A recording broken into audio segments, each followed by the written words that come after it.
Everyone, George Johnson welcoming you to our Toyota Sportsline pregame show, kicking off an exciting day of college football here on Black Entertainment Television. Now, about a half hour from now, we're going to travel to Tallahassee, Florida for a Mid-Eastern Athletic Conference matchup between Howard University and Florida A&M. But until then, we'll take a look at those two teams, how they got to where they are today, and the importance of this particular game.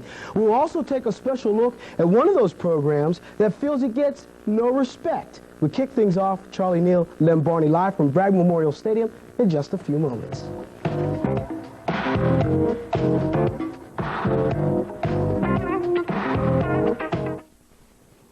With mobile super unleaded, high octane with a plus.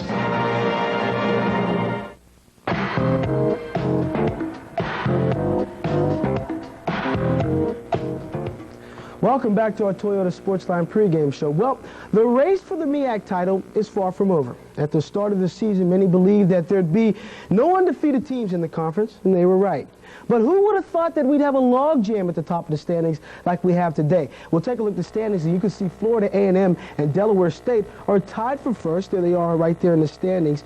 And right now, it's Florida A&M, who are 3-1. Delaware State also 3-1. Howard University in the big game against Florida A&M are 2-1, followed by Bethune-Cookman. South Carolina State, who've been giving people fits all season long. North Carolina A&T and Morgan State. And we'll look at some key games, and you'll see that Delaware State is at North Carolina A&T. Del State looking to keep their hopes alive, of course, for that conference championship. They're tied with Florida A&M, both 3-1, and they play Howard in 2 weeks. And of course, the other game that you'll see here on Black Entertainment Television, Howard University is down at Florida A&M. And for a closer look at our game of the week, we head for Bragg Memorial Stadium, where Charlie Neal and Lem Barney are standing by with their pregame analysis. Charlie, are you there? Bragg Memorial Stadium is where we are. You see that mass of humanity at the lower part of your screen? There are 40 high school bands here. It's homecoming for Florida A&M. I got Terrence Jones. Here's Rabo High from Jacksonville, Florida. Hi, Terrence. How you doing? Fine. Say hello to your mom and dad and everybody back in Jacksonville. Our mother and father, everyone in Jacksonville. All right. There's Terrence Jones, Rabo High School band. We're glad to be here. It's homecoming 1988 for Florida A&M. Let's talk a little bit about the teams, a little bit about the games. First of all, Howard University coming in with a 6-2 record. They started off the season, of course, having a lot to prove because a year ago they failed in their bid to get a 1AA postseason playoff bid. They sued the NCAA to no avail, and again they had to come back and prove that they were for real. Well, they're right up there among the league leaders as far as their wins are concerned. Their only one conference loss was to South Carolina State. As far as their offense, well, that was the thing that has really gotten them here this year. They're a team that's averaging 35 points a game, and for that reason they're ranked number 1 in the MEAC in total offense. Defensively, though, early in the year, Coach Jeffries was kind of disappointed. They didn't play the way he felt that they should have played. In fact, they gave up over 20 points a game in their first 5 ball games, but over the last 3 ball games, they have really settled down. They really played the way he's liked them to play, and they've been giving up just under 10 points a ball game over the last 3 ball games. In fact, in the last 2 ball games, they've only given up 8 points. So that's the reason that they're here. Let's take a look at how they got here this year. They, of course, opened the season with 3 straight wins. They lost their next 2, one to South Carolina State, a game seen here on BET, and they lost also to Towson State. Both teams are very good teams. Of course, Towson State has a winning record. Then they won their last 3, Virginia State, North Carolina A&T, and the University of the District of Columbia. But today they have a stiff test. They have to get past the Florida A&M squad, and Lem Barney joins me here down on this field at Bragg Stadium. And Lem, you talk about Florida A&M. They could be very well 4-0, but they had a game taken away from them earlier in the year, basically because they used an eligible player against Delaware State, and instead of being 4-0, they're 3-1. Well, Charlie, they're still looking at the controversialism of that ball game. But as you mentioned, contrastly, Florida A&M has an outstanding offense, an offense that's averaging 30.4 points per ball game. And the reason for that, they can score from a variety of positions on the field. They're led by an outstanding quarterback who we have a chance to talk about later on. Their defense, in contrast to Howard University's defense, is what Ken Riley thought would happen. Their defense offense is led by a quartet of outstanding linebackers. Overall, they're number one in their conference in total team defense. Today's game could boil down to the special teams play. Both teams have solid special teams in their kickers, their place kickers, as well as their punters, as well as some outstanding punt return people. I'll tell you, it's going to be a whale of a ball game. This is also a lot of tradition. We talk about Florida A&M. In addition to it being homecoming 1988, they're honoring the 50th anniversary of their first ever national championship team. That was way back in 1938. And we'll be back with the opening kickoff a little later on. But let's throw you back to our studios in Alexandria, Virginia. George Johnson is standing by. George? Okay, thank you very much, Charlie. Well, we got a pretty good ball game, as you can see. When we return, we spotlight the two coaches of these fine institutions. Both of them very good. And this, of course, is going to be an intense rivalry, so stick with us.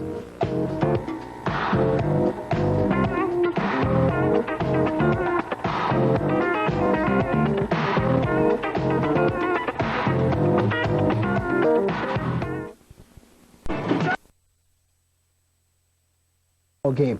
First of all, out of FAMU, Ken Riley is the head coach. He originally came to FAMU as a quarterback in 1965 under head coach Jake Gaither. Riley saw his teams post a 30-10 mark during his 4 seasons. Now, from FAMU, Riley entered the NFL as a 6th-round draft pick of the Cincinnati Bengals in 1969. During his pro career, Riley obtained the 4th highest interception total in NFL history with 65 intercepted passes. Riley was also tabbed to the All-AFC and All-Pro squad selected by the AP polls in both 75 and 76. Riley began as the head coach for FAMU back in '86. Now, during his tenure with the Rattlers, Riley has led his team to a 5-6-0 record and a 5-5-1 record. That was in '86 and '87. Those were their best starts since 1983. Folks on the Howard University campus, though, have had a bitter taste in their mouths following the end of their 1987 football season. The enjoyment of a successful season came to an abrupt end, leaving the program and the university searching for a little respect. Bold, intense, steel-fibered, overpowering, and noble. Attributes of this year's Howard University football team. A team on a mission, for despite going 9-1 last season, still didn't receive a bid to the Division I AA playoffs. This year, they're 6-2, and optimism is still in the air. We just feel that the 2 losses were a great letdown to us, and now we've got to play extra hard. We can't have any more letdowns if we figure to get that at-large berth this year.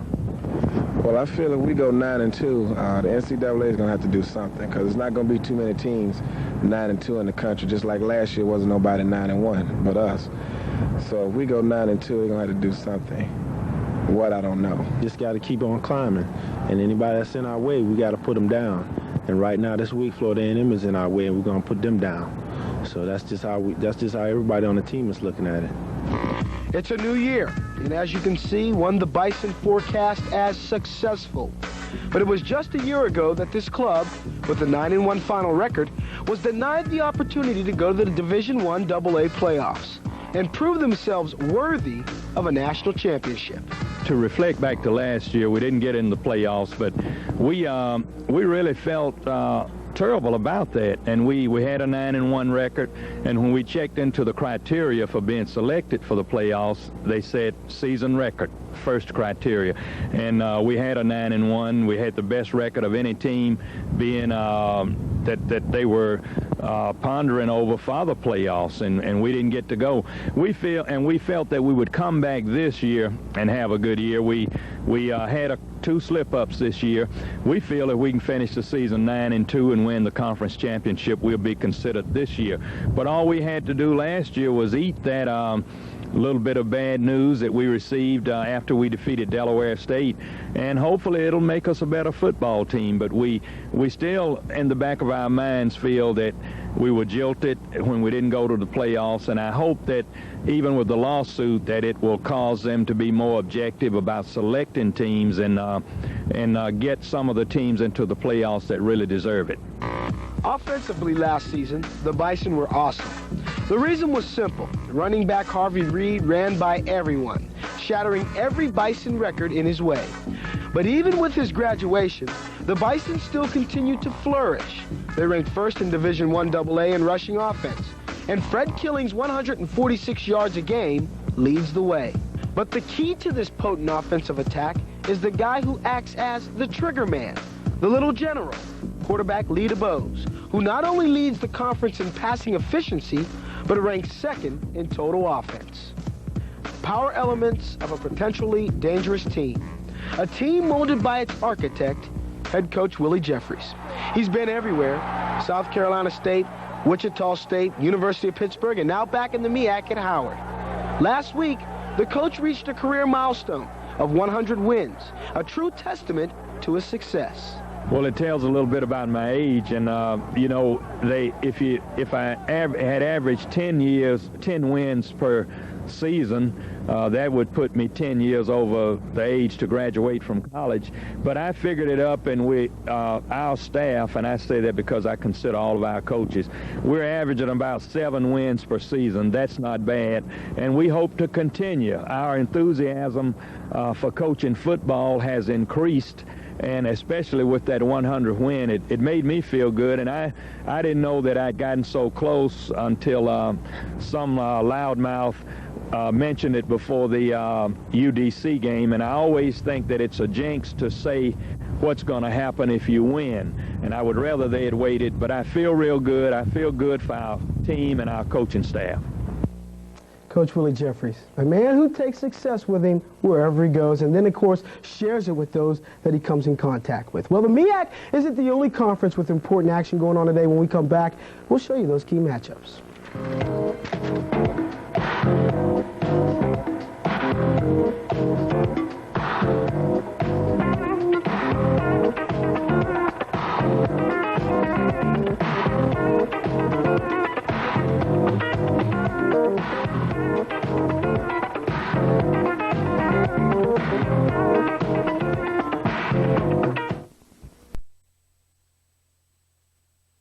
Games. Let's take a look at the standings. You'll see right now that they are 5-0. Grambling right behind them at 4-1, followed by Alabama State, Southern, Prairie View A&M, Alcorn State, Mississippi Valley, and Texas Southern. The key games today in the SWAC: Texas Southern will be taking on Jackson State. That later on tonight. Lewis Tillman, watch out. He's averaging 149 yards a game, coming off a 224 effort versus Grambling just 2 weeks ago. And Alabama State is taking on Grambling. Grambling in a must situation, of course, trying to keep pace with, of course, Jackson State.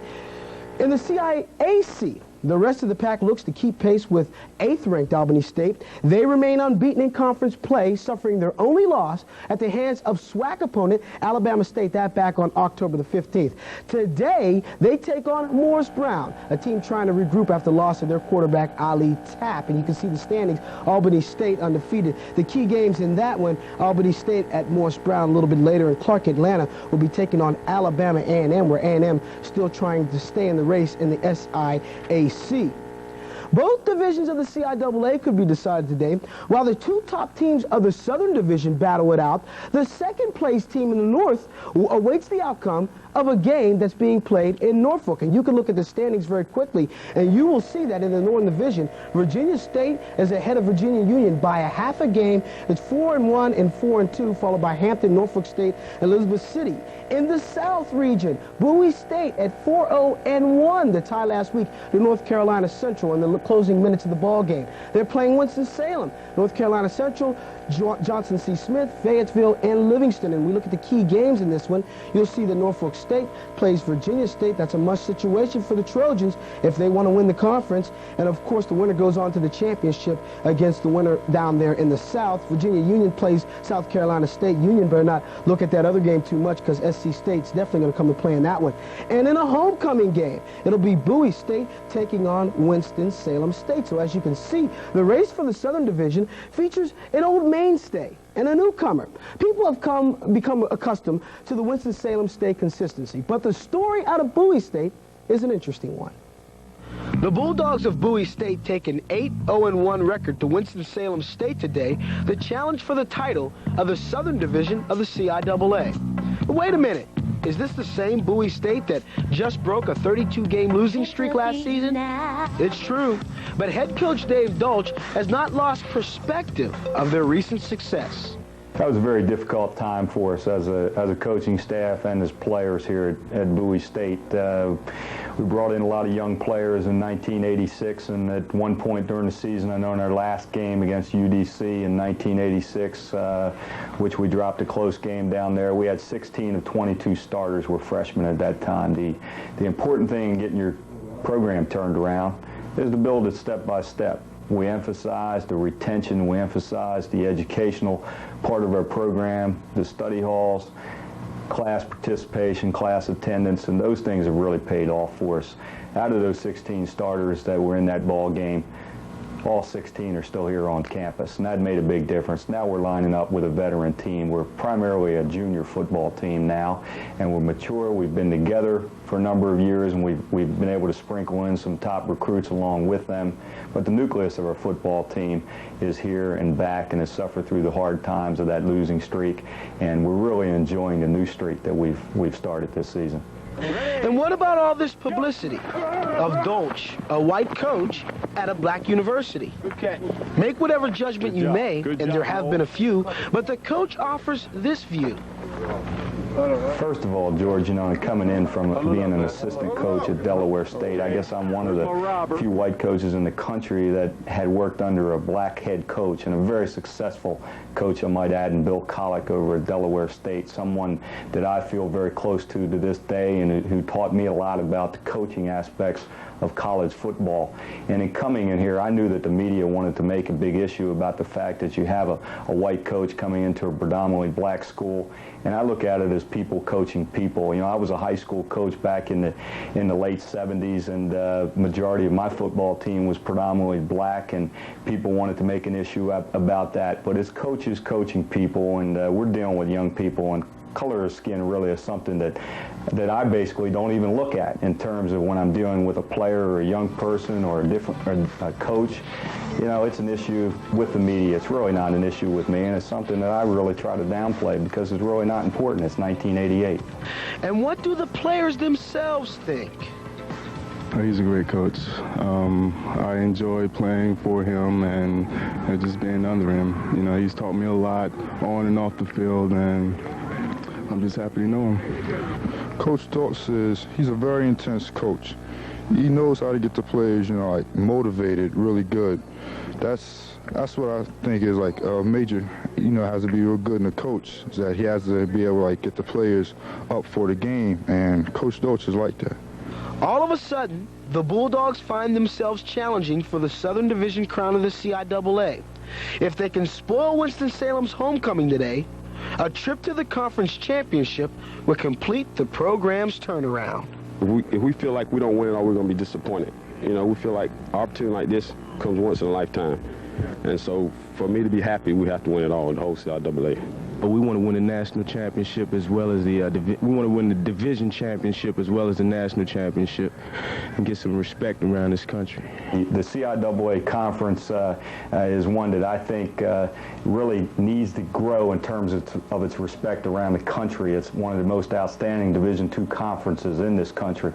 I've had the fortunate experience of coaching in the North Central Conference out west, so I've been in another Division II conference that has a lot of respect nationally, and I can say that the caliber of football that we're playing here is every bit as good as any other conference in Division II in the country.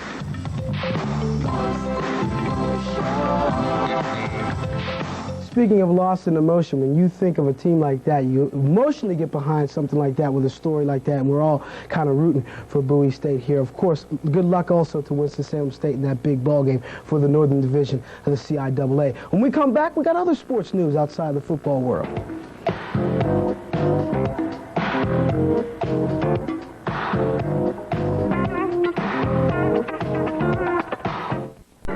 Driving to be the best.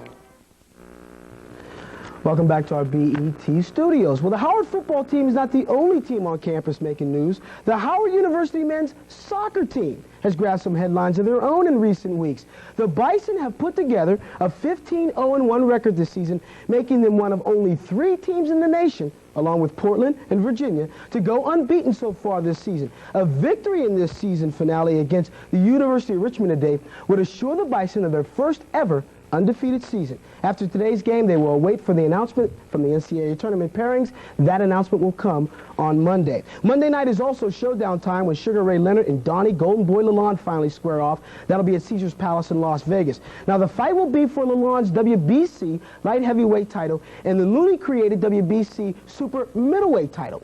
A Ray Leonard victory could set the stage for a rematch with the hitman, Tommy Hearns. And, of course, we've got some NBA scores for you. We'll take a look at those very quickly. Boston edged New York 122-115. In a losing effort, Patrick Ewing had 28 points. It was a 10th consecutive home opening win for Boston, 14 straight at home over the Knicks. In the Middlelands, Dominique Wilkins had 35 points as he led the Hawks past the Nets. Philadelphia beat the L.A. Clippers 129-110. Charles Barkley and rookie Hersey Hawkins combined for 53 in that one. Cleveland beat Charlotte by 40 points. It was the Hornets' debut. Ron Harper, he had 22 points for the Cavaliers in that one. Los Angeles beat Dallas by the score of 110-113 in that one. Magic Johnson, you know he's the man at the point guard spot for the Lakers, does it all. He had 21 points and 14 assists for the Lakers in that one. And it was Detroit who beat Chicago 107-94. Adrian Dantley had 22 points. Michael Jordan, he had 28 points for the Bulls, and if you're from around this area, and if any of you folks are, you know that Michael Jordan takes on the Washington Bullets tonight. That'll be at the Capitol Center. And, of course, that's how we stand right now with our scores around the NBA. Of course, we have that big game coming up in college football. As I reminded you, as we've been talking about all afternoon, Florida A&M will be taking on Howard University. It's the #1 offensive team in the MEAC, and the Howard University Bison against the #1 defense in the MEAC in the Florida A&M Rattlers. When we come back, we'll have that game for you. This has been Toyota Sports Slide. There's quality, then there's Toyota quality. Who could ask for anything more? Now.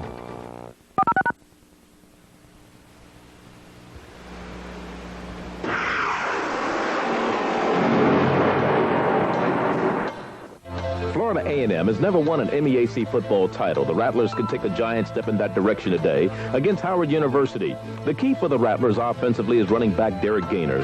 He's the third leading rusher and scorer in the conference, and he'll need a big game today. Defensively, the Rattlers are ranked #1 in the conference, and they'll have to be at the top of their game if they want to stop the Bison.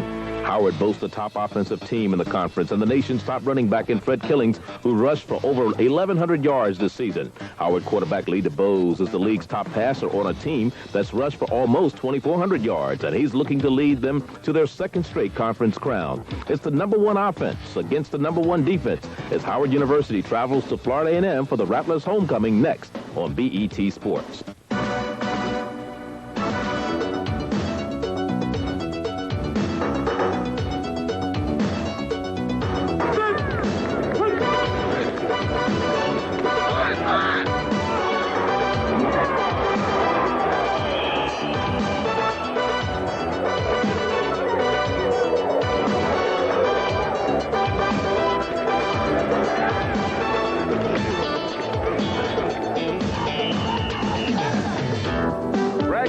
Stadium on the campus of Florida A&M University in Tallahassee, Florida is the site of today's MEAC matchup. It's a key matchup as the Howard Bison come in to take on the Rattlers of Florida A&M. Hello again, everyone. I'm Charlie Neal. It's homecoming 88 for Florida A&M, and they'd like to come away with a win. In fact, Howard University comes into today's game as the #1 ranked team in the Mid-Eastern Athletic Conference. In fact, they've won their last 3 games and have outscored their last 3 opponents 120-29. But one of the reasons for the success of that offense is offensive lineman Pat Boyd. He's a 317-pound offensive guard. He's a senior from Rock Hill, South Carolina, and he's part of a line that averages 300 pounds. And they do a good job blocking for some key people in the backfield. One is their quarterback. He leads the offense and may be the player of the year offensively in the MEAC. And I'm talking about quarterback Lee DeBose. He has some very, very impressive stats, and he has set all kinds of records. First in passing efficiency, second in total offense, third in career touchdowns, third all-time MEAC total offense, fifth all-time MEAC passing yards. Of course, defense also plays a big key in any ball game, and Marty Graves leads a team that has done extremely well. They started out slow at the beginning of the season, but they've done extremely well over the last couple of games. Lim Barney joins me once again, and Lim, you talk about Howard University, first team in offense against the first team in defense as far as Florida A&M is concerned. Florida A&M will have their work cut out for them today, but they have a pretty potent offense too. Yes, they do, Charlie. And the key to Florida A&M traveling this road thus far to success has been since the 5th annual Circle City Classic, where they allowed Jackson State University to tie them late in the 4th quarter, 10-10. Since that time, they've played 4 straight winning ball games and averaging 30.4 points per ball game. And the key to that success has been the quarterback, second-year redshirt man Tony Ezell. He's the spiritual leader offensively. So goes Ezell, so goes that potent offense. They also has the outstanding fullback in the backfield, Gaynor, who's pretty much the workhorse. He can score. He scored 7 touchdowns. He can catch the ball coming out of the backfield. The defense will be led by the interception leader, Fair. He's an outstanding safety who covers outstandingly well, and he comes up, supports the run. However, this team could be led by the play of the special teams. Special teams man John Javis, who's second in the nation in kickoff returns, averaging 26 yards per return, each return yardage. Second in the conference for the Rattlers of Florida A&M is Huckabee, who scored 4 touchdowns thus far by way of punt. The punter is Vaughn Wilson, who has a 42 point per yard per punt. He's an outstanding punter. He's a senior, and he's looking forward to going to pro this next upcoming season. Charlie? Okay, Lombardi, there you have it. The special teams could be the key in this ball game. The captains for both teams are out in the middle of the field, and they're going over the coin toss right now. We'll let you know real quickly who our referees are from the Mid-Eastern Athletic Conference. Jimmy Askew is the referee, and he's conducting the coin toss. We look at the series. The Rattlers 9-1-0 in the series. Teams last met in 1983 at Howard. FAMU won the game 21-17. So that's the way the series goes right now. These teams don't get the chance to see each other too often. Florida A&M and Howard University. It's homecoming 1988, and Howard University has won the toss and has elected to receive, and they're in their white uniforms, their white jerseys, with their blue pants. Most of them have on black shoes. Very intimidating black shoes, to say the least, Lim. Yes, very ominous looking, but again, it's a choice of each player to choose what color shoes they'd like to see. Last week, we saw a pair of orange shoes down at Virginia Union. Here's the standings in the MEAC. Florida A&M with a 3-1 record. Now, we talked about the fact that the Florida A&M earlier lost a game to Delaware, won a game over Delaware State, but had the game taken away because of an illegal player. Howard University also 2-1. There's Bethune-Cookman 3-2. The rest of the MEAC looks like this: South Carolina State, North Carolina A&T, Morgan, and Bethune. The man with the ball on the tee is James Vertuno. He's a sophomore out of Tallahassee, Florida, and he will be kicking off. Today's kickoff brought to you by the U.S. Army, a place to be all that you can be. John Javis is one of the deep men for Howard University. He is on the far side. On the near side is Clint Ramsey, number 33. And this matchup, 1988 homecoming for Florida A&M, is just about underway. It'll come down to an up man. This is one of the receivers on the return for Florida A&M, and that's Jimmy Johnson, who is the tight end. And he brings it up across the 20 to about the 26-yard line. As you look at the offensive line, I mentioned earlier, weighs about 300 pounds. There's Pat Boyd, all-conference player, Dwight Brunson, Galladay, and Dunbar. Javis, Jimmy Johnson, and Lamback will start at the receivers. DeBose, Killings, and Mack are the backs behind the line. They start 5 seniors, and 6 juniors. That is Howard University. Killings is on the left side of the quarterback. Jimmy Johnson goes in motion. Sets that back on this side.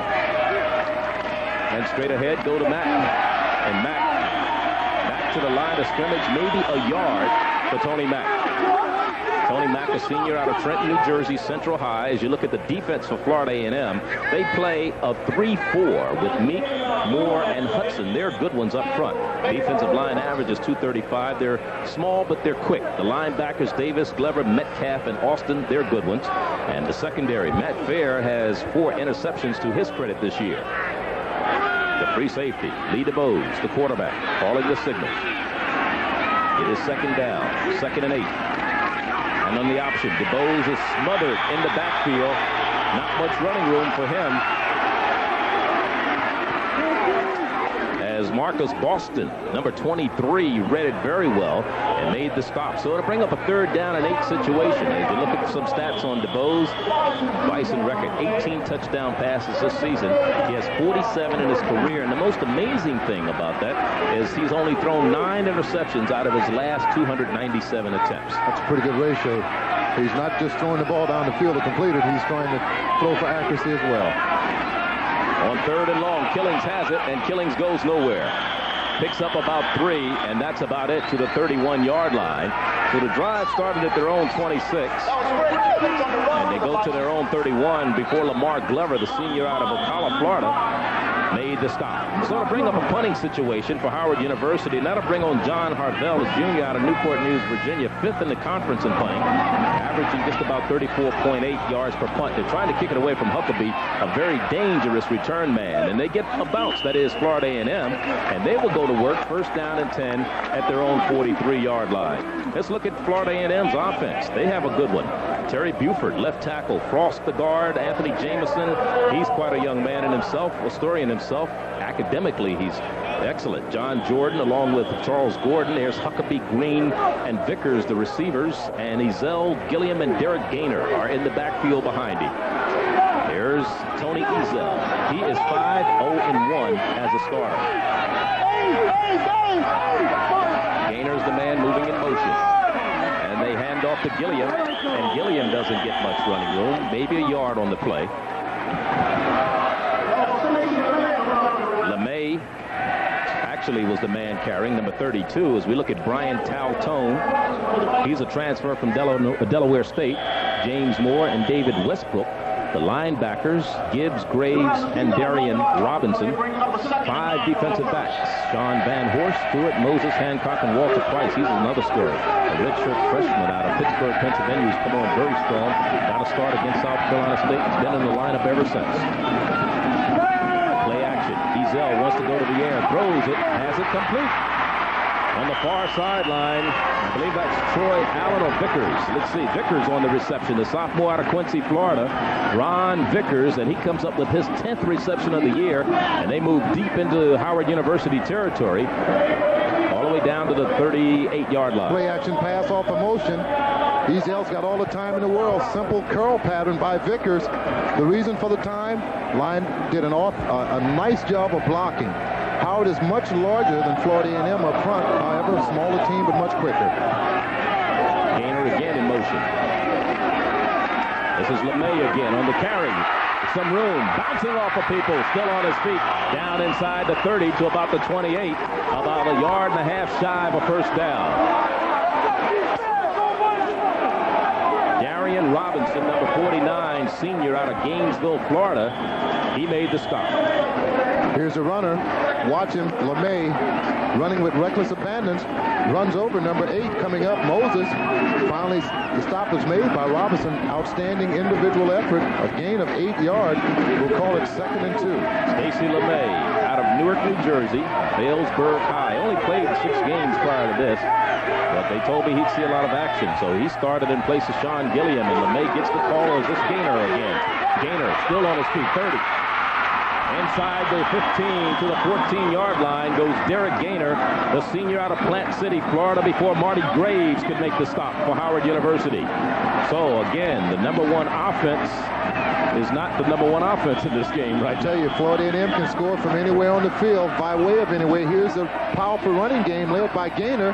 Keeps those knees turning, shoulders parallel to the line of scrimmage, and coming up to make a touchdown-saving tackle is number 59, Graves.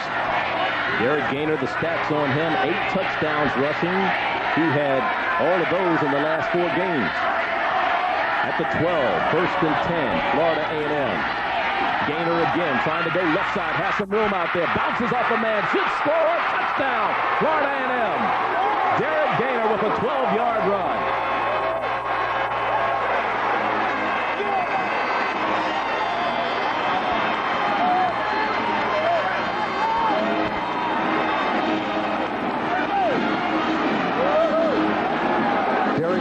not to be denied. A toss from the eye. Good block there by the fullback. LeMay bounces off Moses. 2 missed tackles by Moses early going. Jerry Gaynor gets it into the end zone for the first score. And Fortuno for the point after. He is 29 of 31 in that department this year. It is up, and it is good. 7-0 is the score. Florida A&M draws first blood on Gaynor's 12-yard run that capped a 57-yard drive. Meanwhile, the day's game being brought to you by Budweiser. Beechwood Age for that clean, crisp taste. This Bud's for you. And by Mobil 1 synthetic motor oil. Mobil 1, isn't your car worth the extra protection? 7-0 is our score. For America, what he's done for Massachusetts. American taxpayers can't afford that risk.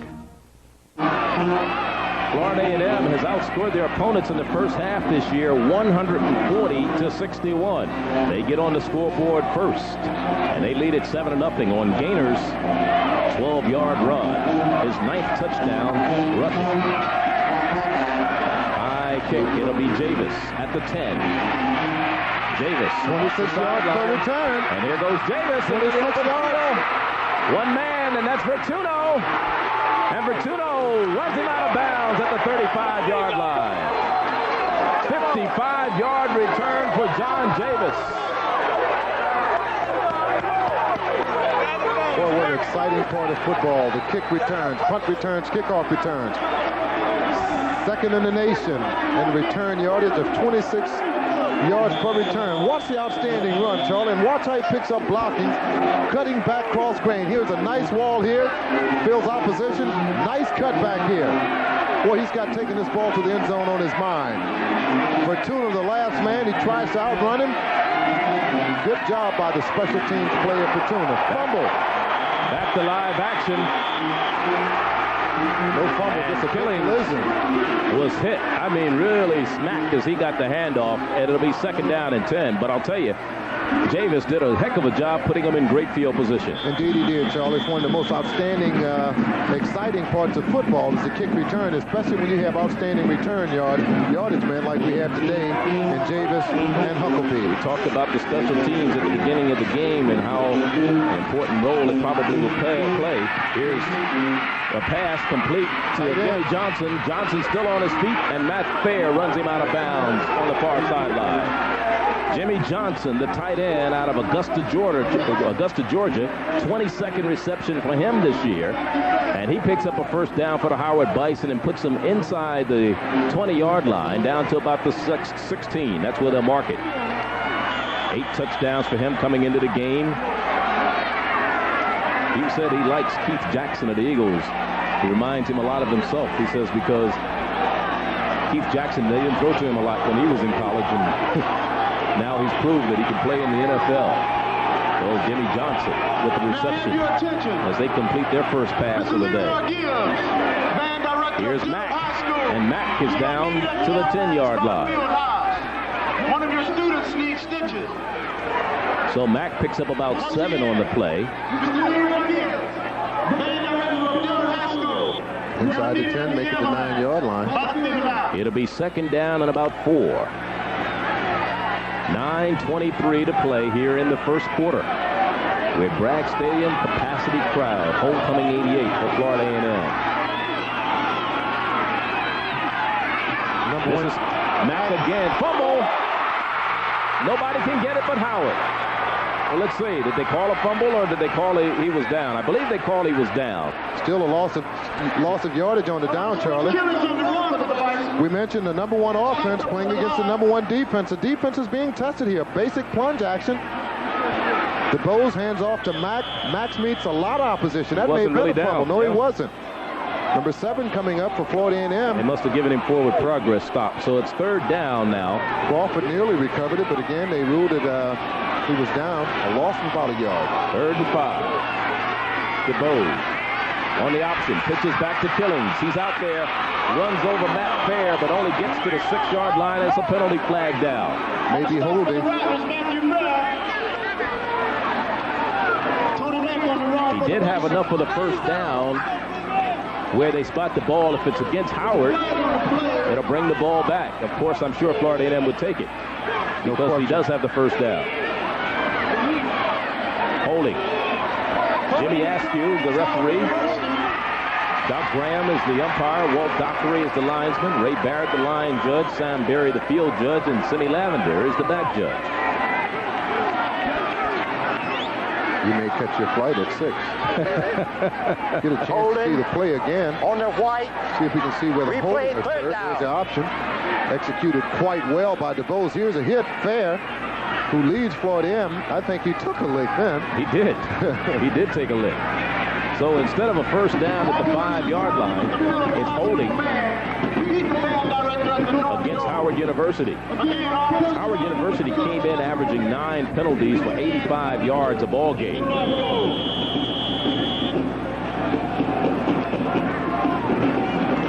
So again, it's third down.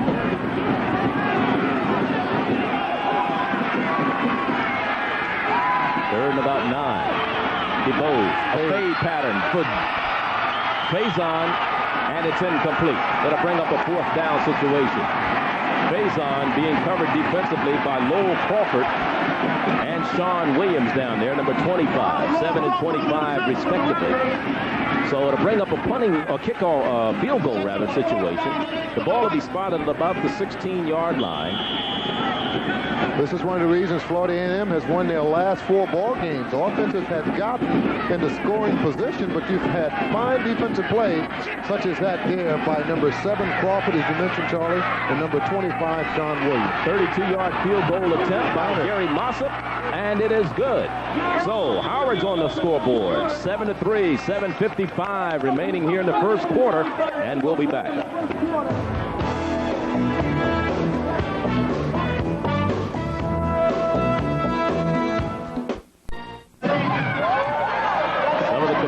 Crowd on here at Bragg Memorial Stadium here in Tallahassee, Florida. They had a big parade today. Temperature about 80 degrees right now as we look at that last scoring recap. 6 plays, 34 yards, and Mossop with the 32-yard field goal, 2:45 off the clock. But the key play was the 57-yard kickoff return by John Javis. Mossop, who has just put Howard on the board with that field goal, preparing to kick it off as you look at Howard Huckabee. As a kickoff return man, he's only averaging 15 yards per kickoff return. See, they're keeping it away from him. They're trying anyhow. They squib it along the ground, but he feels it at the 15, trying to get outside. And he will not get away. He is cut down by Kevin Rowley of Howard University, number 47. Shy of the 25-yard line. They'll mark it at the 24, so that's where Florida A&M will go to work.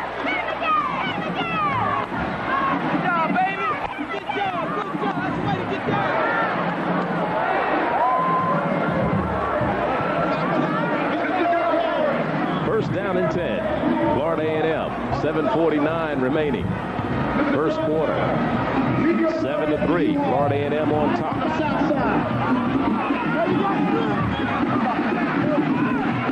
Here's Gaynor, trying the left side, and Gaynor maybe a yard or two. Out across the 25 to about the 26-yard line. Goes Derek Gaynor. Darian Robinson out of Gainesville, Florida, team's 3rd leading tackler, making the stop. As you look at Gaynor, 3rd leading rusher in the MEAC. Ken Riley, head coach, 3rd year, record of 17, 12, and 2.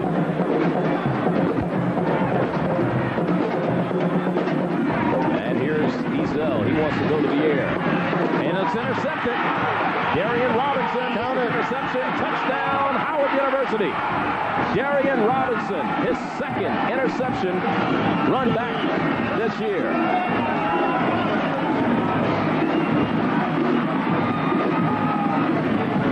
So, doesn't take long, does it? Certainly doesn't, especially when you have 2 outstanding defenses like this one. Here's Ezel rolling out, sort of threw off his wrong foot.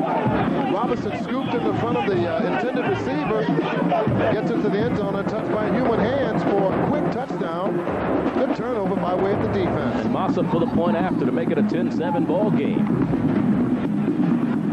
Kick is up, and it is good. So Howard strikes quickly to take a 10-7 lead with 7:02 remaining here in the first quarter. We've had 17 points scored so far. We'll be back. Small. Now there's twice the medicine, twice the Pepto. Tony Ezel with play action pass that fooled no one, especially Robinson. Fine coverage. And I tell you, the offense of Florida A&M, who's outscored its opponents 140-some points to 60, is certainly going to be tested. They normally score most of their points during the first half. They have a team that now can match them point for point as they find themselves trailing early on 10-7. Well, they struck quickly. Again, they're trying to keep it away from Huckabee. And they're doing a good job of that. They've stymied the kick return efforts of Florida A&M in the first two so far. They move it out to the 35-yard line, so it's the third possession for Florida A&M. That kickoff return by Dave Lucas, the reserve wide receiver, sophomore out of Macon, Georgia. Howard University marching band making the trip down to Washington, D.C. Part of the festivities, Homecoming 88, Florida A&M. Charlie Neal and Lem Barney here with you. We have a 10-7 score with just under 7 minutes to go in the first quarter. Here's his Gainer. And Gainer cuts it back inside, picks up a couple of yards. But that's all for Derek Gainer. This is the Sheridan Bowl. We'll see Central State against the same Florida A&M team in a couple of weeks here in Tallahassee. Of course, Jackson State, they were both idle last week, 1 and 2 respectively. Bowie State is 3rd. Winston-Salem moved up from 5th. Florida A&M, we see here, moved up from 7th. Howard stayed at 6th, and there's the rest of the top 10 in the Sheridan Bowl. Big game between Bowie and Winston-Salem today. I don't believe he touched anybody, though. He could have got back on side if he was cognizant of what happened. James Moore, nose guard, number 55. He's only 300 pounds. He can't hide as big as he is. Nowhere to run, nowhere to hide. I don't think he touched anybody. And by him not touching anybody, it may be against, let's see. They may wave it off. They are going to wave it off because he didn't touch anybody. No one. And everybody stopped and looked around to see what's going on. They waved it off because no one was touched. And then when the offensive line moved, nobody moved again. So everybody just stood there. It was a Mexican standoff.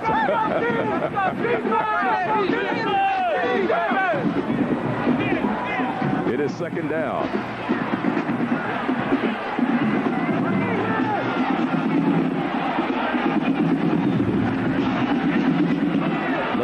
On the carry.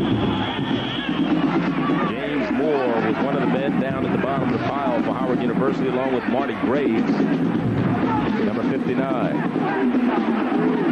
So to bring up a third down and about 3. There's Marty Graves, number 59. Calls the defensive signals for Howard's defense. So 3rd and 3 facing the Rattlers of Florida A&M.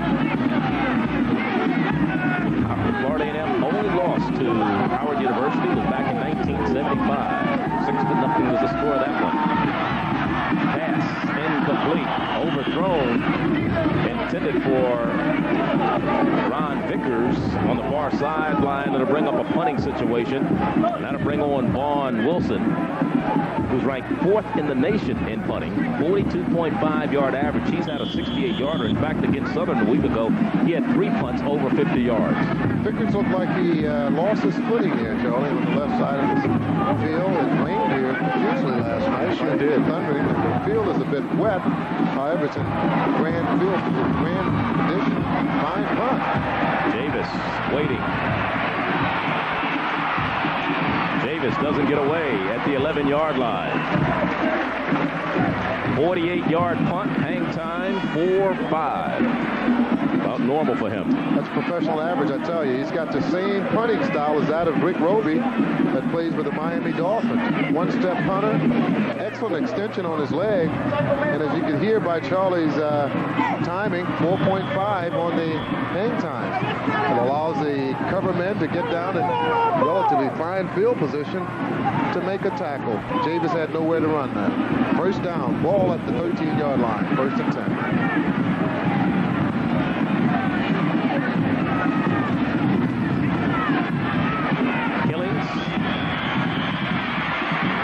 Nothing happening. Quartet of defenders. Chris Blue was leading the charge, number 57, the junior out of Macon, Georgia. There he is. As you look at the Howard defensive minds going to work on the sideline. Ben Blacknall talking things over with his defensive team. Cover three, he's telling us. When you get motion, you got to play cover three. It's a defensive automatic coverage. Jimmy Johnson comes to the near side, knocked the up back in the eye. DeBose wants to keep it, and he's down by Brian Brewer, Jr. out of Orlando, Florida, Jones High. That is his 6th sack of the year, if you want to call it a sack. He got the quarterback behind the line of scrimmage. It's a sack. We'll count it as a sack, a 5-yard loss. Outstanding defensive play by Brian Brewer. Get a chance to see him. Good defensive charge. He beat the tight end that was intending to block him. Jimmy Johnson? Yes, got around Jimmy Johnson, shot the gap, and put a big hoof on quarterback Lee DeBose for a 5-yard loss. Brewer's got a big hoof. He's 6'5", 230. DeBose wants to pass. Throws.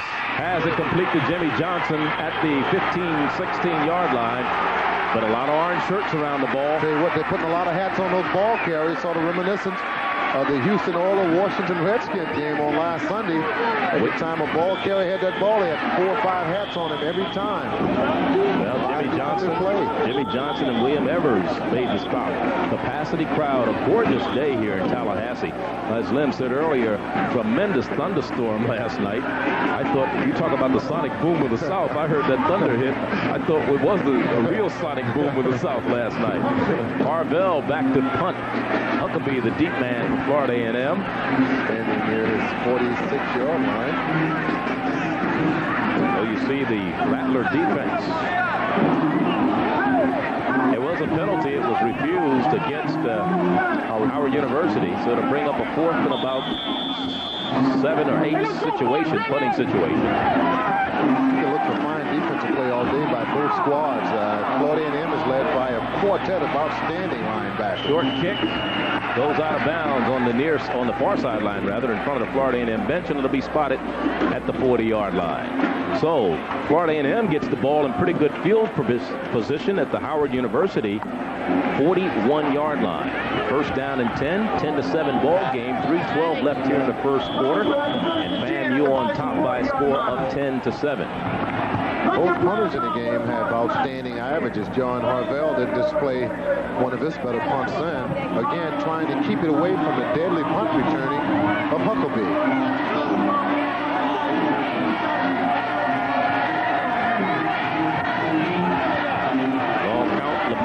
Runs right into the arms of Charlie Gibbs, the junior from Montclair, New Jersey, the strong side linebacker, number 54. Looked like a middle trap play. Ball was almost bobbled in the exchange from the quarterback to the running back. LeMay, good hit by, here's a fumble, number 54. Gibbs coming up to make the stop. Probably get a better angle here. Here it is. There's a fumble. Come loose. Certainly did. Yeah, home cooking bounce for the Rattlers of Florida A&M. So they are at the 40-yard line. It is second down. Ezel wants to pass. Same one that was intercepted. He rolls right, throws it long. Has Gaynor. Oh, hold on. He was out there wide open right off his fingertips. And the defensive backs are talking to each other, saying, it's your man, no, it's my man. Well, they should, Charlie. They allowed Gaynor in a zone to get behind both of them, which is a no-no.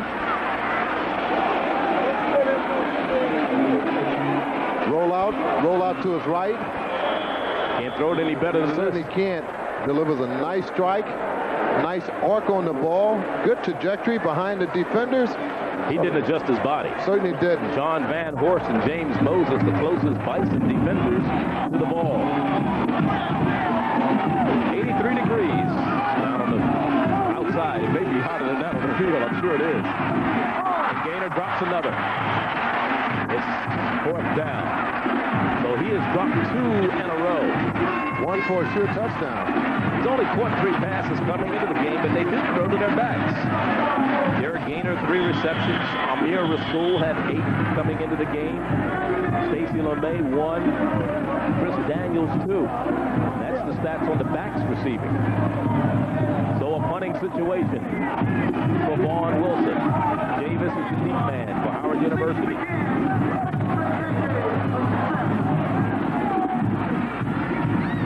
Aiming it for the corner, and it just goes in. He was trying to get the Kaufman corner, but it went into the end zone. So there's a timeout on the field. 2 minutes and 11 seconds remaining here in the first quarter of play. We have a 10-7 ball game. Howard on top by 3. Home with a top quality pre-owned car. All in the brand new 89 Subaru. Toward that risk. Charlie Neal and Lem Barney here. The Marching 101. We'll see them perform at halftime, along with the Howard University Marching Band. First and 10, Howard at their own 20, leading 10-7. Bowes wants a quick pass. Has Faison, and he has the reception. Matt Fair wrestles him down at the 48. We may have face mask back on. Certainly will. May not be face mask, but it may be a malicious hit up around the head area, which is a no-no. Fine strike here by Lee DeBose. And the thing catch, here it is. Yep.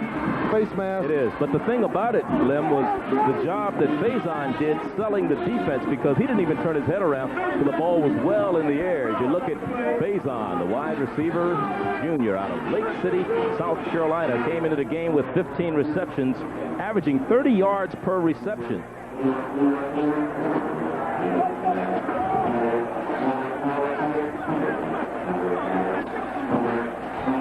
That one was 26, so he's only 4 yards under his average. There's some other scores. Morgan leading Elizabeth City 6-0. That's at halftime.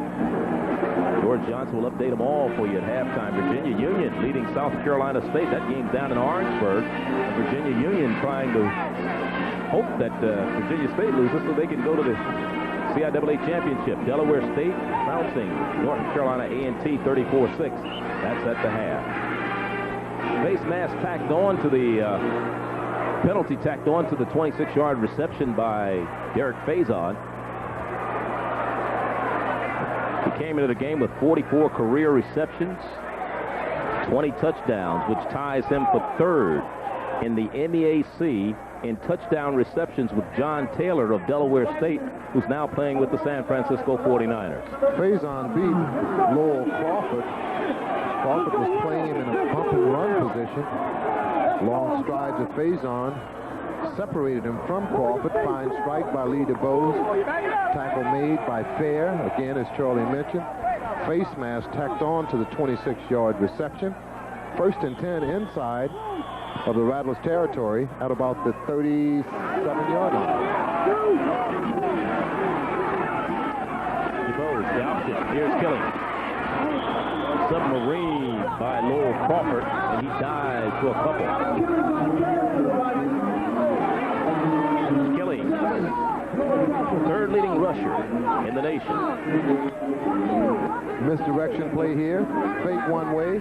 Option back to the opposite end of the field. Here he comes. Defensive back Lowell Crawford. Sock tackle high. Tackle on a big guy. I tell you, that's the best place to go for him. And just to qualify him being 3rd in the nation, that is on yards per game, 146. In total yards, he actually leads the nation. That is Division I AA. Here's Skillings again, trying to dance outside, and he's still dancing. Still on his feet. Finally brought down from behind. Before he picked up a first down was Darrell Davis, a junior out of Miami, Florida. And that's 146 yards per game. That's where he's 3rd in the nation. If you take total yards, he leads the nation. Watch his footwork. Watch the footwork. This is the reason why. There's a dance, but it's for a reason. Good move here. Cut back cross grain. Keeps his shoulders parallel to the line of scrimmage. Keeps his knees pumping. He gets a 1st and 10 at the 25-yard line. Darrell Davis made the stop. Back in again. Killing. This is Mack straight ahead. Not much running room for Mack. Man on the stop defensively for the Rattlers of Florida A&M was Chris Blue, number 57. So he picks picked up about 3. It'll be 2nd down and 7. Tony Mack came in with a 6.3-yard average. You know, they talk about the size of Mack. He's 5'5". He can hide behind those great big linemen, those 6 feet, 300-pound guys up front. Nobody can find him back there. Compact Mack. Option again. DeBose pitches back to Killings. And a good ankle tackle by Keith Austin, the junior out of Miami's Edison High, number 48. He may have saved something. Yes, he did, Charlie.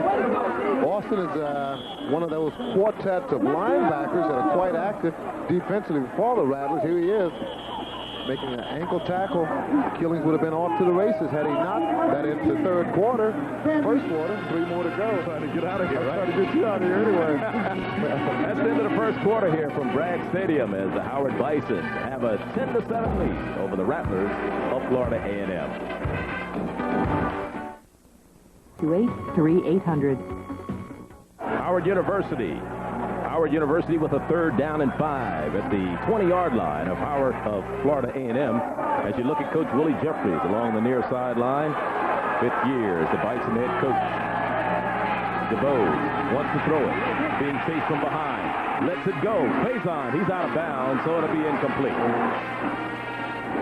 Incomplete pass, but the pressure was being applied by Darrell Davis. William Evers was covering Faison downfield, and it'll bring up a 4th down. Remember, Gary Mossop has already kicked a field goal in this game of 32 yards, so he'll come on and try another one. This one will come from about the 27-yard line. It'll be a 37-yard attempt by Gary Mossop. His longest so far this year is 31 yards, or 32 actually in this game. This will be a 37-yard attempt from the left hash mark. High snap.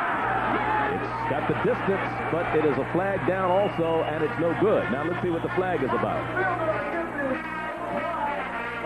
They may have too many men on the field. Let's see.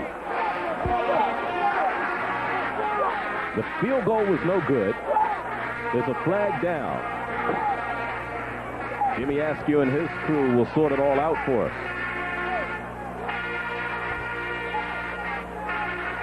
The only thing I could think of was maybe the Rattlers had too many people on the field. Illegal participation. And if they do, that gives Howard new life, but apparently it's not. Let's watch Jimmy Askew. He'll give us the signal. They wave off the flag.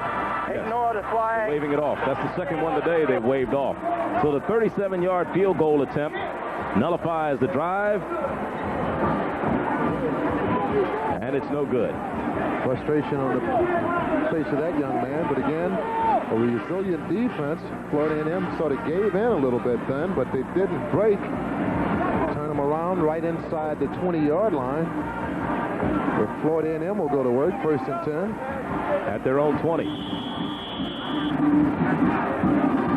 They beat Delaware State in the first game, 35-31. Had that game taken away because of an ineligible player that lost to Georgia Southern, and they haven't lost since. They had a win, a tie, and then 4 wins. Gainer. You know he'll catch a pitch, huh? Yes, he will. Not a pass, but a pitch. Out to the 25-yard line, a 5-yard gain by Derek Gainer. You know what could be a reason for the cause of him dropping those 2 early catches? He may need glasses. Well, I'm not going to get into that.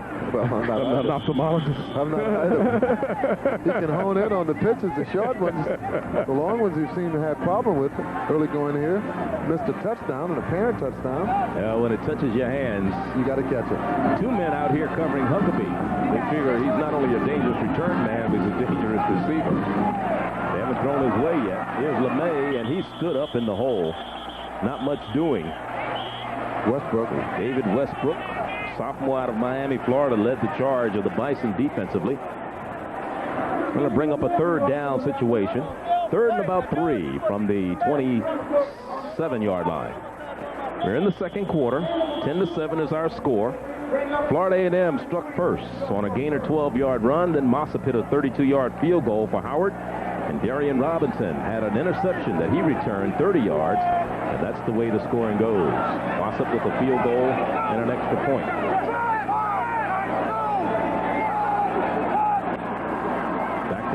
Ezel throws. And he was trying to get Huckabee. Huckabee zigged, the ball zagged, and he ran a post pattern, and Ezel threw it to the outside. Breakdown in communication, obviously, on the part of either Ezel or Huckabee. Just mental error here he'll be graded for. See him into his pattern hard. Ball is thrown for an outcut. Isolation here on Huckabee. Post pattern or a dig. He's in, the ball's out. More of a square in more than a post. Yeah, dig. Line drive kick, not a lot of hang time, but Javis finally feels it at the 25 and hog-tied there. Nowhere to go for John Javis on that one. A 48-yard punt, though, for Vaughn Wilson.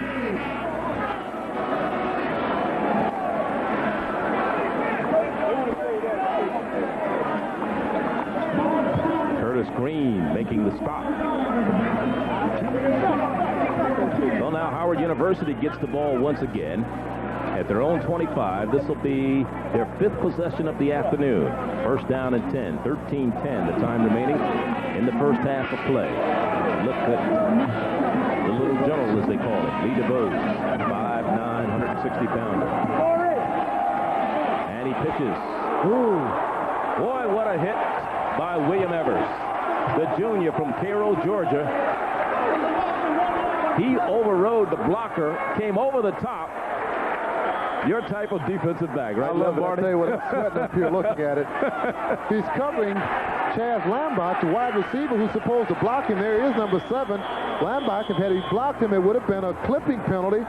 He elected not to clip him, and just a tenacious one-on-one tackle by William Evers. Ooh, I love it. Bam. And there's a man down on the field, and that is Killings. He is hurt. Well, I'll tell you, he really got hit. And there's a timeout on the field while they attend to Fred Killings. Hope it's nothing too serious. And we'll be back. 10-7 the score. Howard University by 3.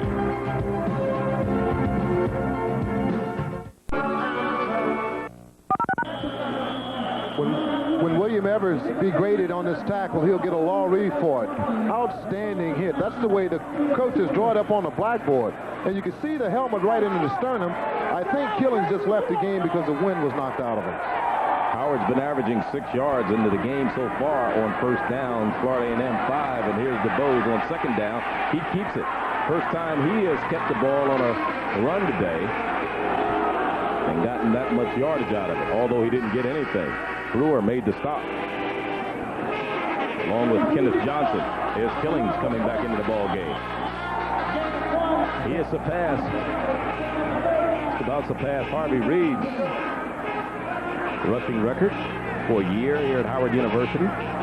1,168 yards. He has 7 touchdowns. Number 1 in the conference in offense, all-purpose running, 3rd in scoring and total offense. DeVos looks like he wants to pass. Stops, throws, drills it to Lambach. He has it. Still on his feet on a first down across the 35 to the 36-yard line. Charlie Lambach, a junior out of Augusta, Georgia. Only his 3rd start this year and only his 5th reception. Play started in motion with the tight end, Jimmy Johnson. It's only to confuse the defense. Johnson curled up, Lambach curled out. Missed tackle there by one of the linebackers. Get a chance to watch it again from another angle. Semi-roll out to his right. Started off motion by Johnson. Throws back cross grain. Hits an open Charlie Lambach. And now pitch back to Killings. He eludes one tackle and then runs out of bounds, but a penalty flag is down. It may be illegal motion. Ken Johnson on the stop defensively for the Rattlers of Florida A&M. Look at Fred Killings.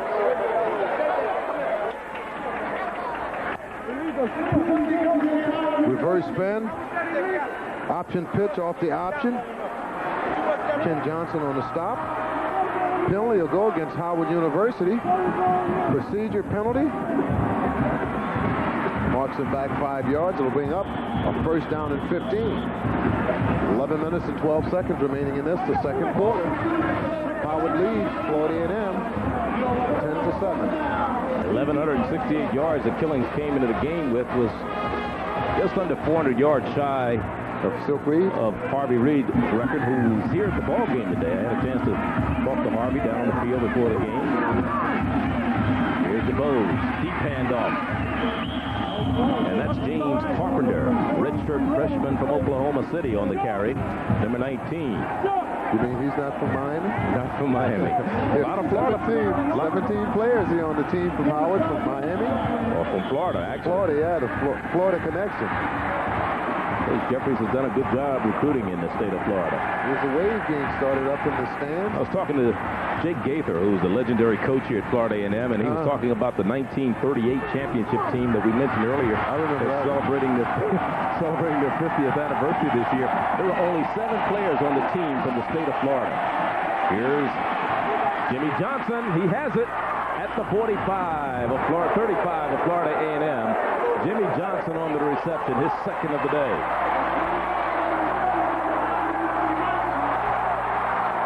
It's hard to get between him and that ball. He's got a lot of body there, 240 pounds, and he has a 28-yard reception right now. He would make Matt's all-wide body team, he would. Jimmy Johnson, the receiver here, runs a flag pattern, and he beats a pair of fine safeties, Ken Johnson and Matt Fair, for the first down. Ball is at the 35-yard line of the Rattlers. Went to Josie High. Again, they keep the ball on the ground with Carpenter going straight ahead. Eddie Metcalf made the stop. What a nice wave that's going around the stadium now. I mean, it's a full wave. This is a tidal wave. Capacity crowd on here. This stadium seats 25,000. A year ago, we were here to do their homecoming against Southern, and they had the capacity record crowd for Bragg Stadium. As Mac, with nothing doing for him, they had a capacity crowd over 27,083, and that was a record for Bragg Stadium, and they feel that they'll surpass that today. They're expecting a bigger crowd than that today, Charlie, as you mentioned. By visual sight, it looks like it is.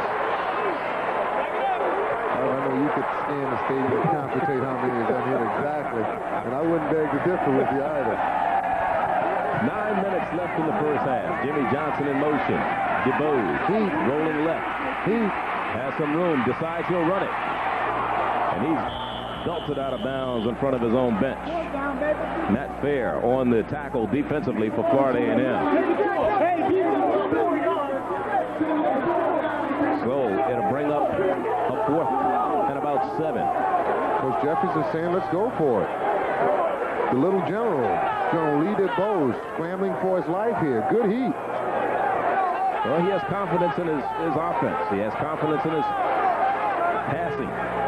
Let's see what they come up with. They started this drive at their own 25-yard line. 4th down. DeBose option, pitches back. And he's going to get the first down. That is Carpenter. He really struggled and picked up the first down. Fine individual effort. And he's the guy who's going to take over for Killings. Actually, Killings is just a junior. He has another year. So you see they have a host of good backs back there. A bevy of good backs is another word you'd like to use, Charlie. Here's James Carpenter gaining out about 13 yards on the carry. Ball inside the 20, mark at 18. Another shot of it from a different angle. Good block here by Mack. Good cutback by Carpenter.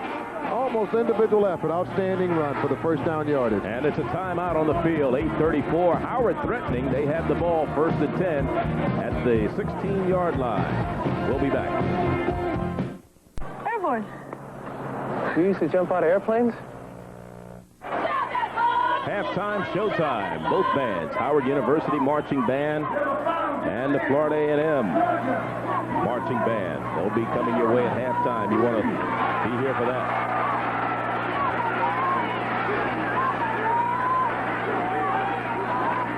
Howard with the ball. DeBose with the pitch. Carpenter is stacked up by Lowell Crawford.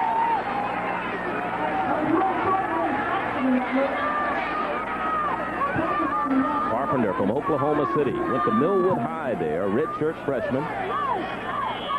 Defense played the option quite well here.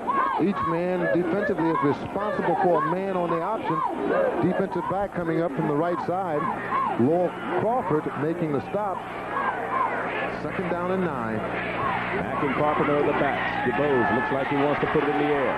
He is 5 of 7 in the passing department so far. Throws intercepted in the end zone. Touchback. Lowell Crawford with his 3rd interception of the year. Well, we said that the little general didn't throw a lot of interceptions. It looked like he just tried to throw that one away. And maybe Lowell Crawford was camouflaged in the end zone in that orange coloring. He's wearing all orange, and he looked like he was just trying to throw it away. And all of a sudden, coming out of nowhere, is Lowell Crawford with the interception, the turnover. Here it is. It looks like he's not throwing to anyone. And all of a sudden, emerging from out of that yellow carpeting there, Lowell Crawford, orange Crawford is Lowell Crawford for the INT. Ball is at the 20-yard line. Turnover for the Bisons of Howard University. And as we talked about, DeBose doesn't throw a lot of interceptions. That's his 10th in the last 290 or 300 passes. And this time they're trying to get Curtis Green on the pass. DeBose in interceptions this year, that's only the 5th that he has thrown. He's thrown 18 touchdown passes out of 113 attempts. Only 5 interceptions. That was 4 interceptions coming into the game. Meanwhile, Florida A&M's Ezel has thrown 4 straight incomplete passes. This is the 2nd straight time they've started at their own 20-yard line. With the exception of their first drive, they haven't had much offense. Fine protection. And still on his feet on the far sideline. Maybe Troy Allen, I believe, on the reception. It is. The tight end, Troy Allen, Jr. out of Overton, Georgia. Well, he dumps it off to Allen here. You got to credit downfield coverage. Fine secondary play. Troy Allen, the recipient. Defensive back missing the tackle. At the gain of about 6 yards. Robert Hancock coming up to make the stop. Would-be stop and missed the tackle. Draw play. Whoa! Moses with a big hit. Part of the water. On Sean Gilliam. Moses. James Moses out of Orangeburg, South Carolina. That was Sean Gilliam. Moses along with number 47. Wally. Here's a stop. Good face-to-face. Murder at the 30. You like that, huh? Oh, I love it. So to bring up a 4th down situation, and Vaughn Wilson will come on the punt as you look at the stats on Moses defensively. Team's 4th leading tackler, Vaughn Wilson, top punter in the conference. As he relaxes the stance, digs in, concentrates, takes 1 step. He gets off another good high one. Trying to get the bounce.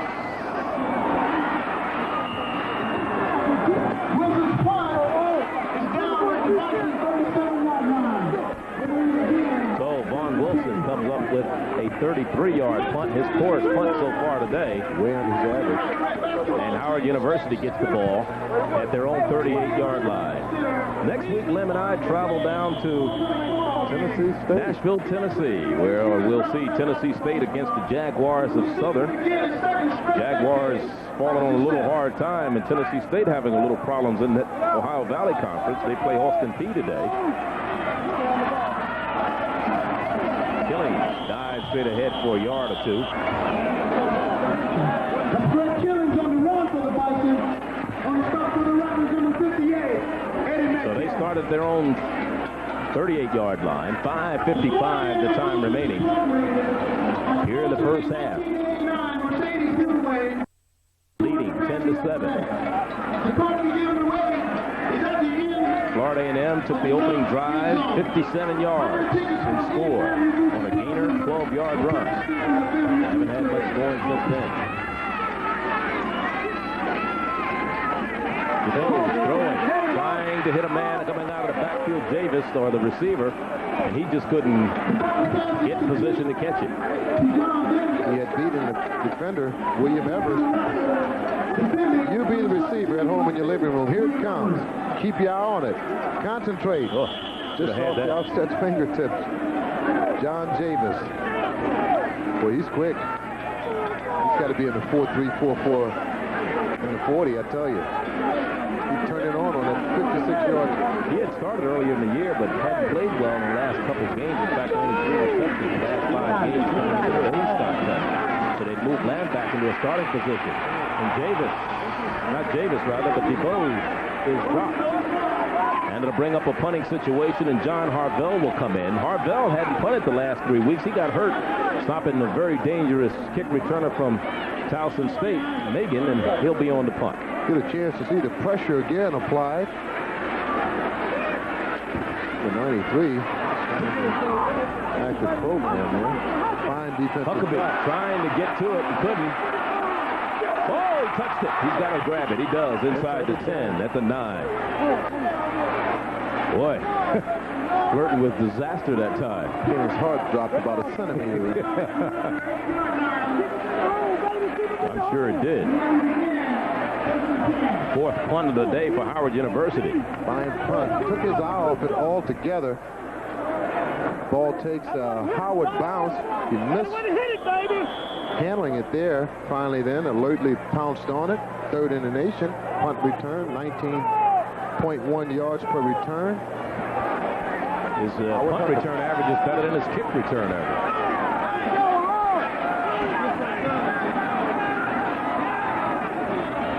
Here's a pitch back to Gaynor from the 9. And he loses a yard back to the 8-yard line. Let's go back to our studio where George Johnson is standing by to update us on some of the information he'll come to us with at halftime. George?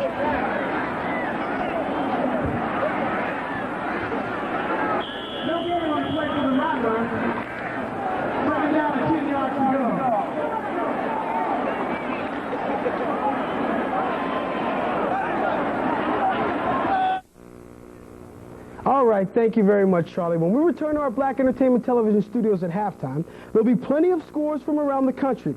We'll also visit with one of the many NFL players that spent their collegiate years at a black university. So stay tuned with us.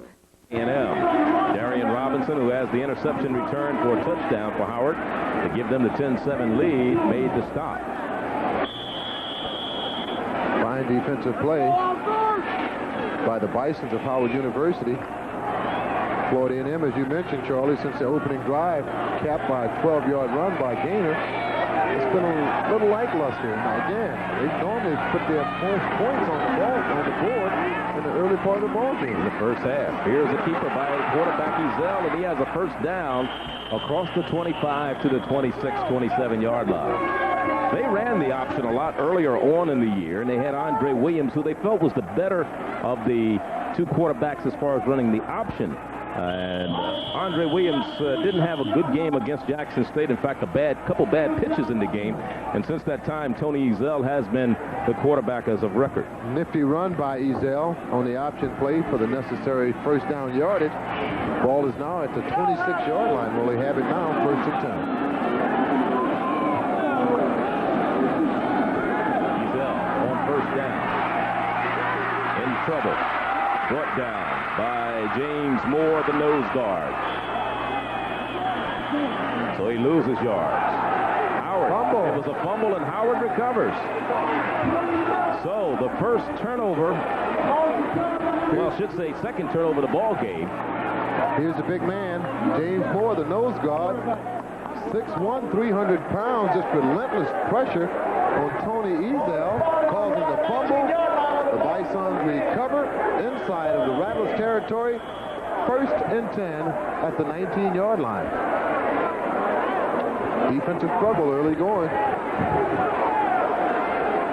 The last time they started in Howard territory, or Florida A&M territory, they came away with a field goal. Let's see what they can do this time. That is Howard University. DeBose on the option. Pitches back to Killings. Killings has some running room and a blocker. He's at the 5 and out of bounds. Inside the 5 at about the 2-yard line. Killings on the run. Doesn't look like he's really moving. He just gates very smoothly. Effortless gate. Get a chance to watch it again. The lead blocker is Mack. The option being tossed now by DeBose. Here's Mack's block. Good block there. Springs him to the outside. Fights his way inside the 5, then dives out right around the 2 or 3 yard line mark of the 1 first and goal. Howard University, Killings, out of Miami, Florida. A lot of fans here and families, these players. A chance to see him too much. Tony Mack tries it. Close. Tony Mack, half a yard shy of the end zone. 2:35, the time remaining in the first half. Willie Jeffries, 5th year at Howard University, has a record of 29-21. He won his 100th career game a week ago against the University of the District of Columbia. He has a 60% career winning percentage. Spent 6 years at South Carolina State, Wichita State 5 years, and was 6-time MEAC Coach of the Year. Tony Mack, no good. What a game to remember, too. Your centennial game, and they beat him 49-0. Now we're down to 2 minutes left. Had trainers and equipment people scoring touchdowns on UDC. In fact, I think I heard that they let some time off the clock in the second half so they wouldn't play 2 15-minute quarters just so they could be a little merciful. Clock is still rolling down. It's 3rd and goal. They're letting the clock run down here. 1:40 left here in the first half. DeBose is asking for a timeout now. And they're going to come over and talk things over with Coach Jeffries just to see what their plan of attack here is. On the 3rd down and goal, Howard leading by a score of 10-7, 1:37 remaining first half. Protection of today's Sure. You were right. And be just as sure about odor as you are about wetness. Thanks. 3rd and goal, Howard University at the 1. Character time for the defense. DeBose, he's in. Touchdown. So Lee DeBose runs it in for his 4th rushing touchdown of the year. And it's a 16-7 lead for Howard University with 1:34 remaining here in the second quarter. Quarterback sneak to the left side where most of the weight is employed, 360 pounds. Felder over Boyd. Boyd at 315, and the center is weighing 260. What a small fellow. And I think the key to any good team is that you're able to capitalize on the other team's mistakes. And that's what Howard has been able to do on the 2 turnovers today. As the extra point is up, and it is good. But as a flag, I believe we're going to have illegal procedure, possibly against Howard, because the kicker moved before the ball was snapped. Let's see what it's all about. Again, Howard is an opportunistic team, as you mentioned, Charlie. They scored by way of 2 turnovers by the opposition, and they're continuing to stretch their scores out in front of Florida A&M. It is illegal procedure, so they'll kick it again. They'll move the ball back 5 yards. What happened was the kicker, Gary Mossop, was ready to kick. The ball hadn't been snapped, and he started to move before the ball was snapped. Watch. Here it is. Moving towards the line. Somebody on the line moved, too. I think Tony Mack also moved, number 31. So there were 2 players moving on the extra point attempt. So they'll have to do it again. Not automatic anymore. There it is.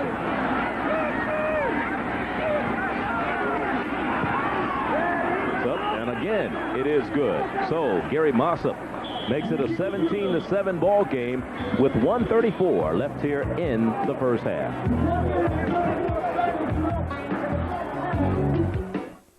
Block makes a great. Charlie Neal, Lem Barney, 1:34 remaining as Gary Mossop, who's kicked a field goal and a pair of extra points here, has the ball on the tee. Good kick. Not Huckabee on the return, but who does have it is off and running and still on his feet and stumbles across the 45 to about the 44-yard line, and that is David Lucas, sophomore, 5'7", 140-pounder out of Northeast Macon High in Macon, Georgia. So, if one man can't do it, another one can. Tell you what, they're squib kicking the ball away from Huckabee, who's a dangerous returner. Here's a young man who's taking it back up the field. Good running. Lucas. David Lucas. Touchdown saving tackle by the kicker. 39-yard return at the 44 of Howard. Good field position. Ezel wants to throw. Does. Has it complete to Huckabee on his feet. Still going and out of bounds to stop the clock inside the 30 at the 28-yard line.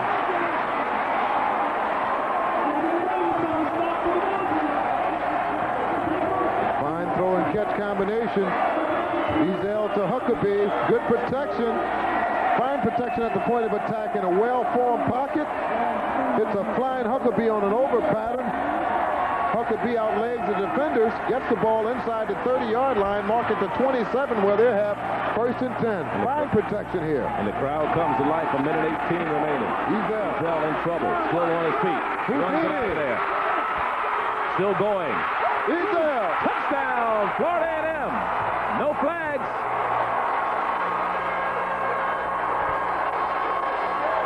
A 27-yard scamper by quarterback Tony Ezel.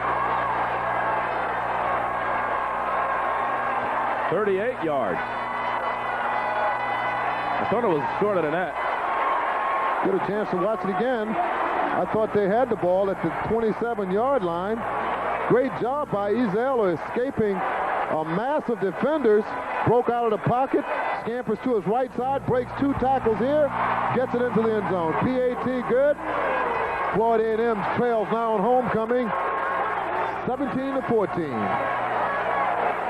Well, I'll tell you, it was made possible by that Lucas punt kickoff return. 39-yard kickoff return, and of course Ezel with only his second rushing touchdown this year. Couldn't have come at a better time. Get a chance to watch it again. Credit this scramble with fine coverage downfield. Breaks a couple of tackles here. Would-be tacklers. I'm sure the defensive linemen close their eyes. As large a target as Ezel is, scrambles out to his right, breaks a couple of tackles, and barrels it into the end zone for the second score for Florida A&M as they trail now 14-17. And the ironic thing, it only took 28 seconds, 4 plays. And, of course, the big play was the play set up Lucas. 2 plays for 44 yards, rather. The pass play and then the run. Here's a squib kick by Florida A&M. And Bison dives on it inside the 30 as the clock stops with 1 minute and 1 second remaining here in the first half of play. 17-14. We've got a good one. Homecoming 1988. Florida A&M. 2 touchdowns, 28 seconds apart. DeBose with a 1-yard run, and Ezel says, if your quarterback can do it, I can too. Yes. Take this. Get up on this. There it is. Ezel, 28-yard run.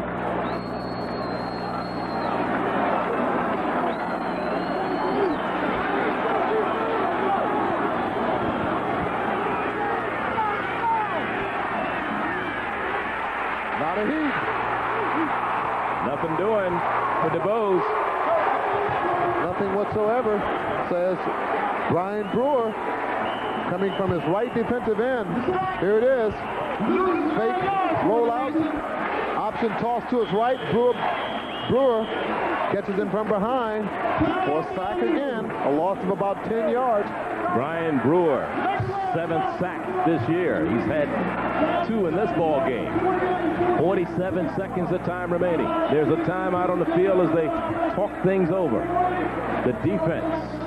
Of course, Lee DeBose is over talking things over with Coach Jeffries. Now, Ken Riley is using his thinking cap because he's got a 2nd and 10. If he can stop him again, it'll bring up a 2nd and 20, actually. If he can stop him again, he'll call another timeout, try to get him to punt it, hoping he'll get a chance to operate the ball again from the offensive. They have a pretty good field goal kicker in James Bertuno, who has kicked 44, 48, I think that 15 of 21 field goals in his career, 8 of 12 this year, and he's about 72% in that department. As you look at the little General Lee DeBose, Howard University. Last time they met Florida A&M was back in 1983. Florida A&M won that one 21-17. This is the first winning season that Florida A&M has had in quite a while. 83 to be exact for them.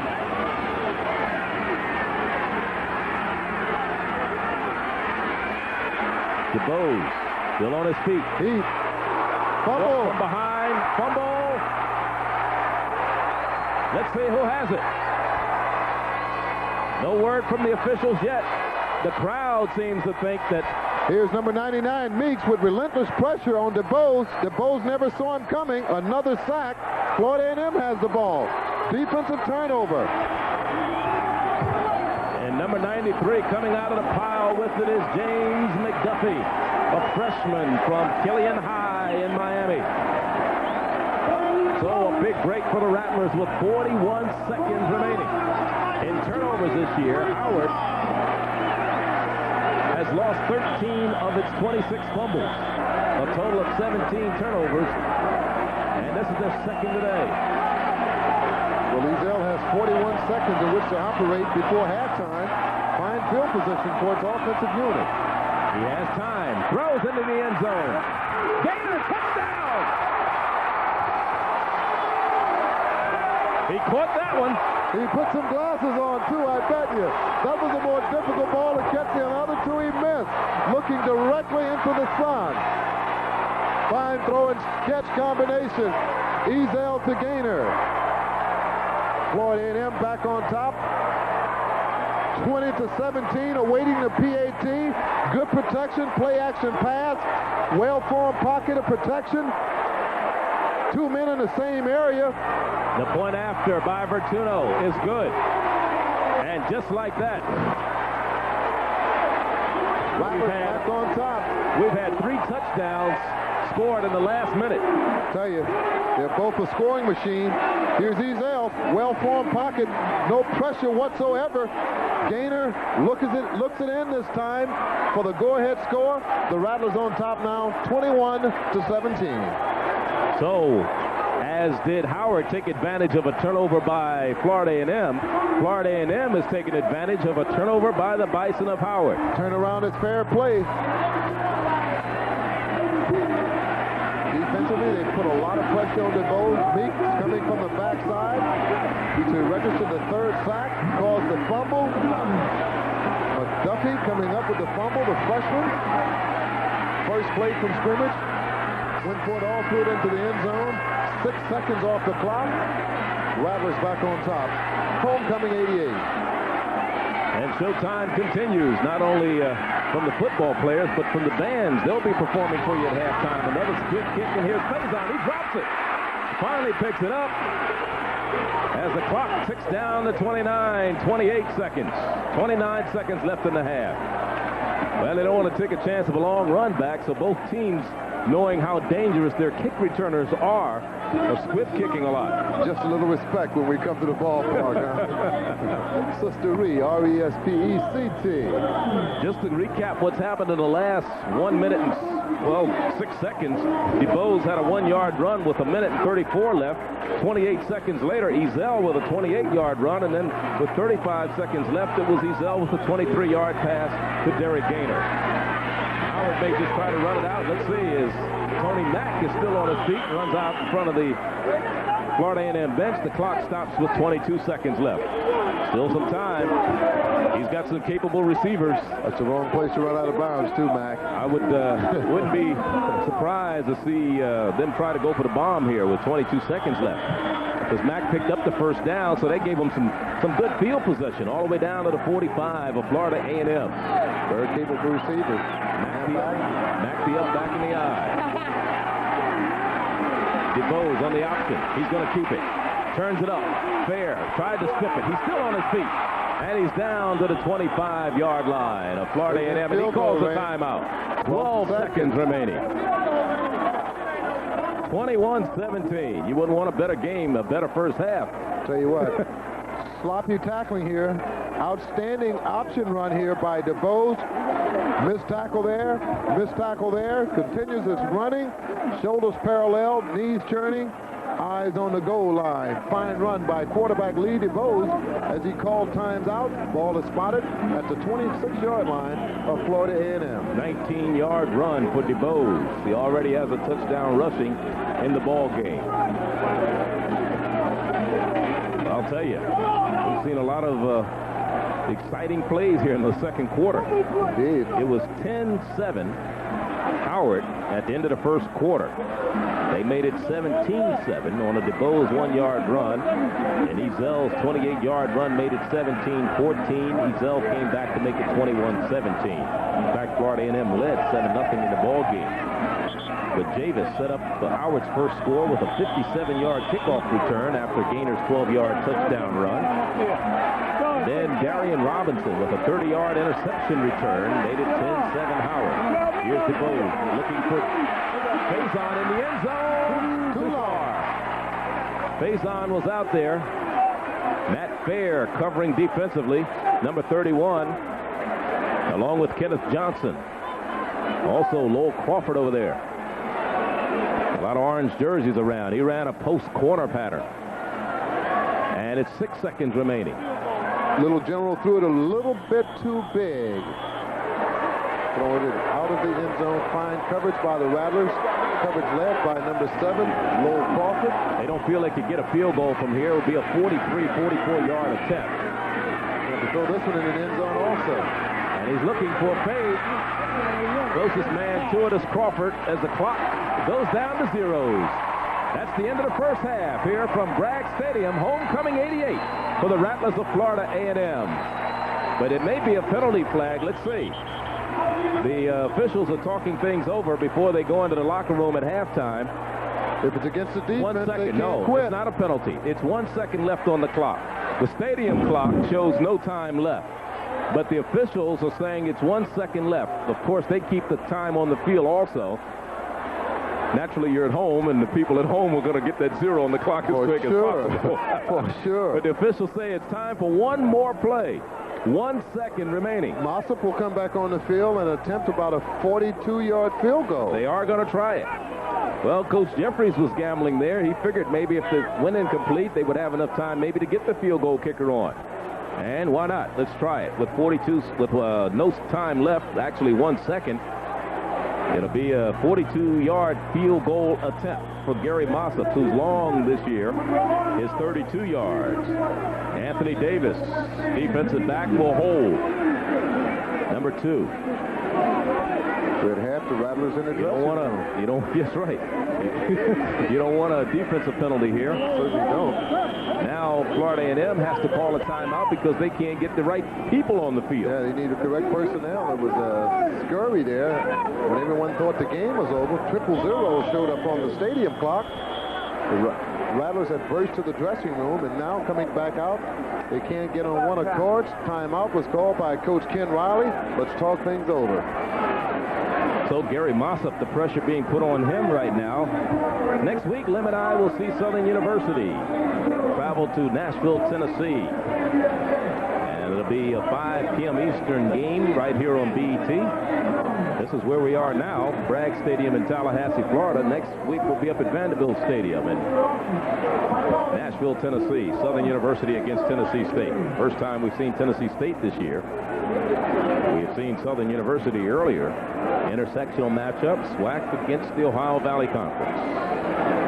That's next week right here on BET. Then we'll be back here in Tallahassee 2 weeks from today as Southern University, make that Central State University comes in. The Marauders ranked number 1 in the Sheridan poll against Florida A&M. And should Florida A&M win this game today, just about assure themselves of the MEAC title, and that's what they're shooting for. They've never won one. And that could very well set up what you might be the Black College National Championship. Mossop, no chance. Deflection. And the half is here. Gary Mossop misses from 42 yards out. And as the clock goes down to 0 and they go into the locker room, we have a 21-17 Florida A&M lead. For a few good men. 21-17 is our halftime score. Florida A&M by 4 over the Rattlers of of Howard University is trailing. I'll get it together here. Florida A&M leading 21-17. On the field right now, Howard University marching band. They call the Bison Showtime Band under the direction of Mr. Richard Lee. The dancers that you'll be seeing are called Ooh La La, and the drum majors, Clarence Labor and Bernard Jackson.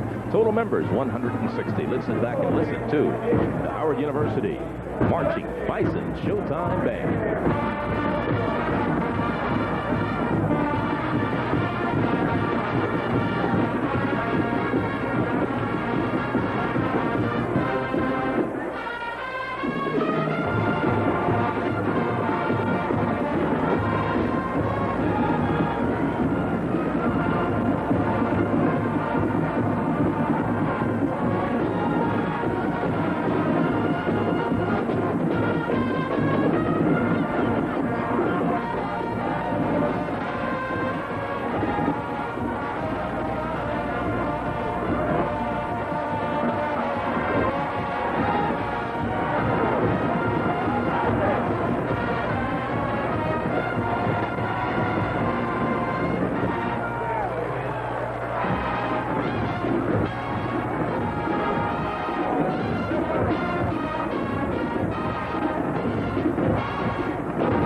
direction of Mr. Richard Lee.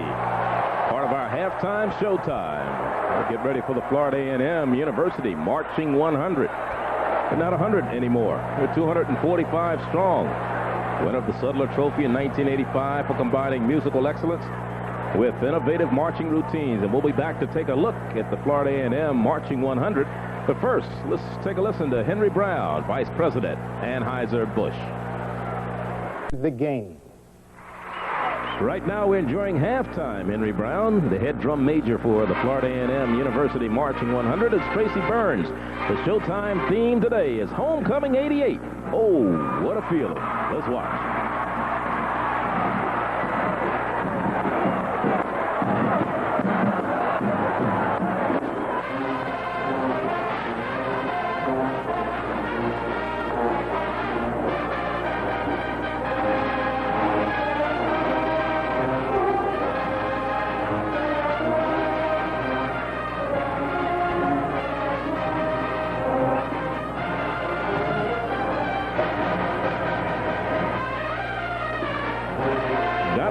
That the director of this Florida A&M University Marching Band is Dr. William P. Foster. He has been the director of the band for over 40 years.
Band Relations, Florida Rattlers, for this Homecoming 88. In the words of Anita Baker, we're giving you the best we got.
21-17 is our halftime score. Homecoming 88 for Florida A&M, and the Rattlers are on top of the Bison by 4 points. And we'll be going back to our studio for Toyota Sports Line right after these messages.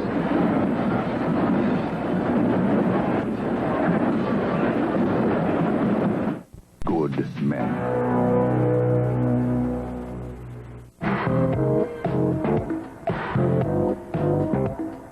This is Toyota Sports Line.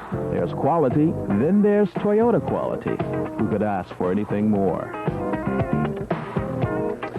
Hello, everybody. Halftime of our Black College Game of the Week. It's Howard University and Florida A&M in a big Mid-Eastern Athletic Conference matchup. The score right now, 21-17, Florida A&M with the lead. Now, we've got highlights of this ball game. We're going to pick up action late in the second quarter. Now, it was 17-17 at this point, and you see quarterback Tony Ezell scrambling out of the pocket, going 27 yards for a touchdown. That made it 17-14. That's not all, though. There were 3 touchdowns in the last minute and a half in this ball game. This one was the last one, as Ezell finds Derek Gaynor for the 22-yard score. That makes it 21-17 as we stand right now. Howard got some scores from Lee DeBose, and of course an interception turned by Darian Robinson. Right now, let's take a look at our Sharon and Poll team. Central State is playing Northern Michigan at the moment right now. The score is 23-7. Now, Central's had an outstanding season. They have won 26 regular season games, but that streak looks to be broken as they're losing to Northern Michigan.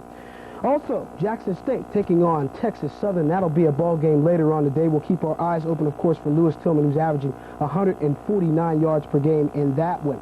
Bowie State and Winston-Salem State, they're in the third right now. It's Bowie State 14, Winston-Salem State nothing. The winner in this one, of course, will represent the Southern Division of the CIAA. 7th-ranked North Carolina Central is losing to Johnson C. Smith.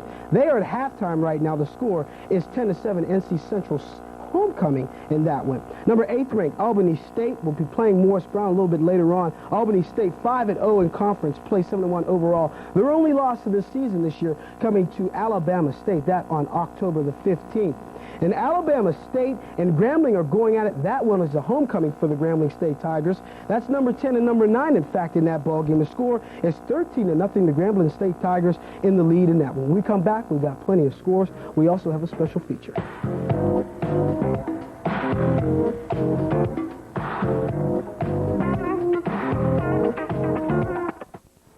The king of luxury performance sedans and the pride of Toyota. Okay, now welcome back to our Black Entertainment Studios. We have other scores from around the country right now that, of course, we want to give you very quickly. Alcorn State right now is beating Mississippi Valley State. They're at the half. The score is 7-0. Alcorn State has regrouped as of late. They've won 3 of their last 4 ball games. Delaware State still on a hunt for that MEAC crown. Keeping an eye on the game that you're watching here on Black Entertainment Television. They're beating North Carolina A&T by the score of 34-6. They also are at halftime. In fact, Delaware State has Howard in 2 weeks. After this, Morgan State beating Elizabeth City State by the score 6-0. They're in the second quarter. And a big game to decide the Northern Division of the CIAA. We have a tie at half in the second quarter. Norfolk State and Virginia State tied at 14. And then when the winner, of course, goes on to the conference championship against the winner of the Winston-Salem State Bowie State game. Virginia Union has beaten South Carolina State by the score of 7-6. They're in the second. Virginia Union would, of course, win the Northern Division if Virginia State loses this ball game that I just talked about. Hampton is beating West Virginia Tech 25-3. They're in the second. It's Livingstone College 12, Fayetteville State 6. They're in the first. It is Alabama A&M 14, Clark Atlanta University nothing. They're in the second. Southwest Oklahoma State and Langston are scoreless. They are at halftime. Benedictine College is 17, Lincoln University, that out of Missouri nothing. They're in the second. Tennessee State and Austin Peay are at halftime. Austin Peay State winning by the score of 3-0. And the only final we have right now, East Stroudsburg beat Cheney University by the score of 3-0. Over the years, there have been many outstanding black college athletes that have gone on and played in the NFL. Such greats, of course, as Too Tall Jones, Walter Payton, and Doug Williams. This week, we talked to a Florida A&M graduate by the name of Greg Coleman, and here are his thoughts. Blessed with a quality education at A&M, blessed with some great coaches, Rudy Hubbard and Jim Williams, my first 2 years. But my main mentor, my punting coach, was Pop Kittles, and Pop would work with me day in and night, and I think he deserves most of the credit for refining my my punting abilities. It was difficult at the beginning because it was pretty much unheard of a black punter in the National Football League. But I remember I made a comment in my high school yearbook, this, ambition. I said I want to be a punter in the National Football League. And after I was drafted, guys laughed and said, you better try some other position because there are no black punters in the National Football League. And I said, well, it's about time to change. Fortunate enough to get an opportunity through the help of coaches down at Florida A&M. Broke in the league with Cleveland, and I played 10 years in Minnesota, and now I'm here with the Skins. And doing a good job for the Washington Redskins. Of course, filling in for Steve Cox, who was injured early in the year. Maybe Greg Coleman will be with Washington for some time. We're going to a commercial break. Once again, our score. On homecoming. They normally take a little longer, and that's what's going on down on the field right now. President Humphreys and the homecoming queen being presented to the homecoming crowd, overflow crowd here. Let's check out some first half statistics, Lem, Barney, and see what has happened here in the first half. We know we've had a whale of a ball game. The first downs, not much of a disparity there between Howard and Florida A&M. The rushing yards, Florida A&M has outrushed Howard 105-92, while Howard has outpassed Florida A&M 95-63. So Howard has a little edge, almost 20 yards, 19 to be exact, in total yards. Both teams with a pair of turnovers, and both teams took advantage of those turnovers to put some points on the board. Penalty situation hasn't played much of a factor in this game. The officials have kept their flags in their pocket for pretty much the whole ball game, with the exception of those they had to call. Meanwhile, let's look at some individual stats for Howard University. Here's Fred Killings with 10 attempts for 40 yards. Receiving, Johnson with 3 receptions. Also, Tony Mack with 8 carries for 25 yards. Jimmy Johnson, 3 receptions. Derek Faison with 1. Lee DeBose, 5 of 11, 95 yards. And Harvell has punted 3 times for a 36.1 average. His longest was 57. Florida A&M's Derek Gaynor, the leading rusher in the ball game. His longest run was 16 yards. He has 46 yards. Lee May has 14, and there's Ezell, the quarterback. He is the second leading rusher in the ball game. He has a 28-yard touchdown run to his credit. He spread his passes out, although they didn't do that well. They only completed 4 passes in the first half, 4 of 10. 1 went to Gaynor. That was a touchdown. Vickers had 1, and Huckabee had 1, while Ezell 4 for 10, 63 yards. Vaughn Wilson punted 4 times for 42.1 average, just about 0.5 of a point below his average, but he had a 48-yard punt as his long punt for the day. Well, halftime has been brought to you by Toyota Quality. Who could ask for anything more? Toyota. Lem, what is going to happen in the second half? Well, I'm sure we'll see pretty much the same, Charlie. Both offenses have played as well as the defense would allow them. It's been pretty much a defensive ball game. Both teams have outstanding passers in DeBose and Ezell, but again, the secondary has nullified that along with outstanding line play, a lot of rushes, a lot of sacks for against Howard University. DeBose has been sacked 3 times, and I think the differential has been the outstanding defensive play. Again, Florida A&M is on top of Howard University, 21-17. Now, the interesting thing is going to be whether there's going to be a penalty flag dropped here to see against Florida A&M as they start the second half. Sometimes this happens when homecomings appear. 20 minutes is the time allotted. I think the officials were a little generous. They gave up 22 minutes, and they still ran over. Well, that's to be expected. The festivities of homecoming, they announced the homecoming queen along with her court. The president had a few words to say. Well, it's been a great ball game so far. Just to recap the scoring, Howard University trails 7-0 after Derek Gaynor's 12-yard run. As you look at the scores by quarters, Florida A&M took the opening kickoff, drove 57 yards in 5 plays, used 2 minutes and 20 seconds off the clock. As I said, Gaynor capped it with a 12-yard touchdown run. Then with 7:55 remaining in the first quarter, Mossop put Howard on the board with a 32-yard field goal, which was set up by John Javis's 57-yard kickoff return. Then about 53 seconds later, Darian Robinson picked off an Ezell pass, ran it in 30 yards for a touchdown. The extra point was good, and Howard was on top 10-7. In the second quarter, with 1 minute and 34 seconds left, in fact, in the last about about a minute. In fact, there were 3 touchdowns scored with 1:34 remaining in the half. DeBose with a 1-yard run. That was after Howard recovered a Florida A&M fumble.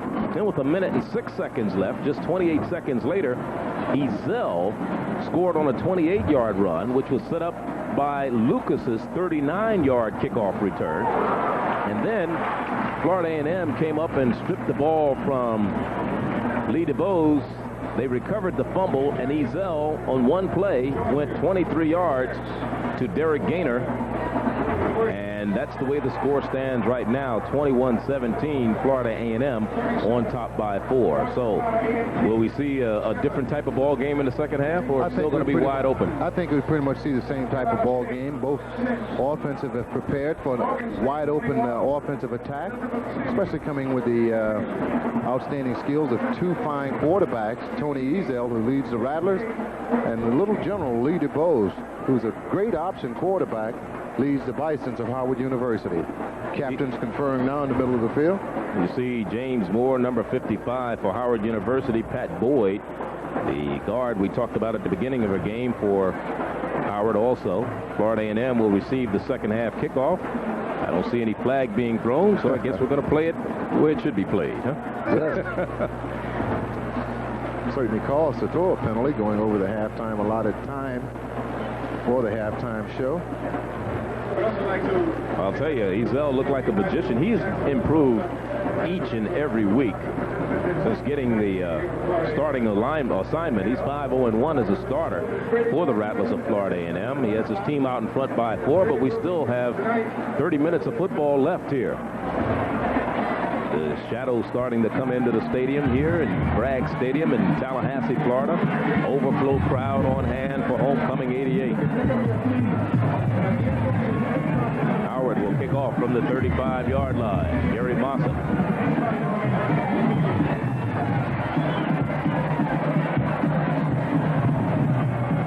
Now the officials are holding things up.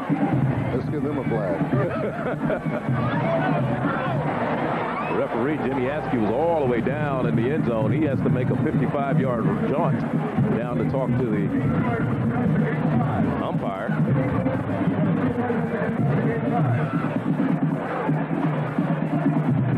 Now let's see if they are going to be penalized. I believe maybe we will see a delay of game. Maybe 5 yards. I don't know.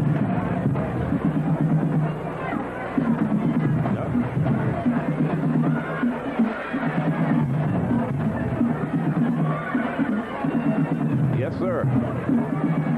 Delay of game, FAMU, halftime festivities. We got to take 15 from you guys. 10. They'll kick from the 45. What's the difference? I didn't see the flag come out, but I thought it was going to happen. The umpire decided to call it. The referee hadn't said a thing. I think he was going to let it go. Mum's the word. I guess after making that 45-yard run, he said, I got to call something. Got to tax him for something. Gary Mossop. I'm sure Coach Jeffries had a bit to say about that as well. Yes. Has the ball on the tee. As we get ready the second half. The second half kickoff is being brought to you by Today's Sure. Be as sure about odor as you are about wetness. And it will go in and out of the end zone. It'll be brought out to the 20. So no chance for a return on that one. So Florida A&M starts the second half with the ball first down and 10 at their own 20-yard line. Charlie Neal and Lem Barney here. Homecoming 88. Oh, what a feeling for the FAMU Rattlers. Tony Ezell.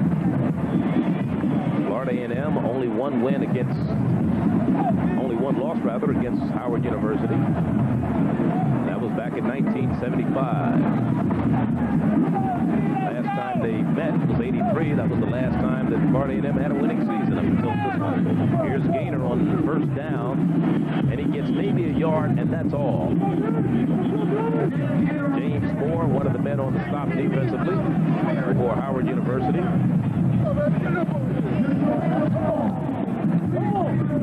Gaynor 40 yards in the first half. 46 yards to be exact. rushing. He led all rushers. Fred Killings with 40 on 10 attempts for Howard University.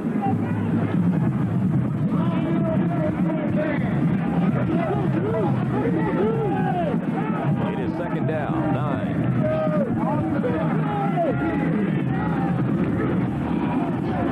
Here's Harris, another running back in the lineup. Oscar Harris, the senior from Chamberlain High in Tampa, Florida. Only his 26th carry of the year. He's averaging 4 yards every time he's carried the ball. Brian Taltone out of Harrisburg, Pennsylvania. Made the stop. Transfer from Delaware State. Set out a year ago. He was ineligible to play. Florida A&M started the season with the win over Delaware State. As I said, they had that game taken away from them because of using an ineligible player. Lost to Georgia Southern, 42-14. They gave up over 500 yards in that game. Illegal motion. Now quarterback Ezel has to eat it.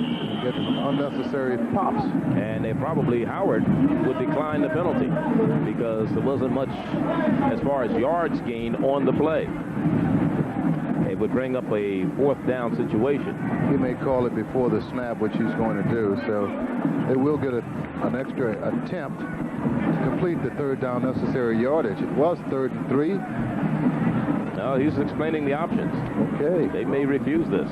Sure they will. Bring up a 4th down. Procedure. Decline. It is decline. So that'll bring on the punting unit from Florida A&M. They don't seem to understand what's going on because they're just hanging around on the field. Or maybe they're going to measure. But you can see he's at least a yard shy. Easily. Blind man can see that one. Blind meddling chillin'. We were talking about Florida A&M's season this year. They beat Tennessee State 23-6. There were 16 fumbles in that game, a game that was played in the rain. And Florida A&M managed to take advantage of the fumbles. And they came out with a 17-point victory. They tied Jackson State. Huckabee was the big man in that game with a 74-yard punt return for a touchdown. Then against North Carolina A&T, Gaynor had 178 yards rushing in that contest. Against Morgan, a team that they beat 35-14, they led 21-0 in the first quarter and just went on to win that one with ease. Huckabee had a 67-yard touchdown return, and Evers an interception return for a touchdown against South Carolina State. Then against Southern a week ago, Ezel threw 4 touchdown passes. Amir Rasul scored 2. We haven't even seen him in this ball game. He's not hurt. Excellent punt by Wilson. Here's Davis inside the 20 at the 19. And a lot of flags come flying. He didn't have anywhere to go that time. Outstanding kick coverage by the Rattlers of Florida A&M. And an outstanding kick, 51 yards. Here's Davis retreating. Finally gathers the ball in, looks upfield, does a few dances. Legs almost get out from under it. And watch the hats. The orange hats. Pow. 5 tacklers there on the hit for John Davis. No return yardage. Was a penalty. Holding. Against Florida A&M. How can a cover team getting holding called against them? Maybe they held a man that was going to block. They got it. It's going to be marked off against the Rattlers. Like I said, the game basically has been penalty-free from the Howard University cheerleaders. Trip from Washington, D.C. Nation's capital, Chocolate City. Life by popular demand. First down and 10 now.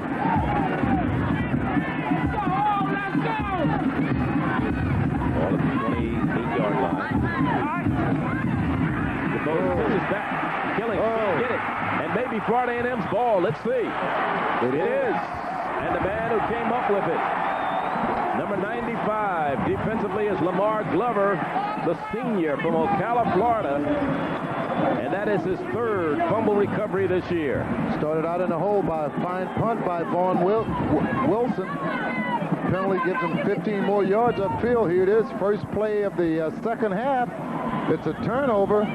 Bad exchange from quarterback Lee DeBose to Fred Killings.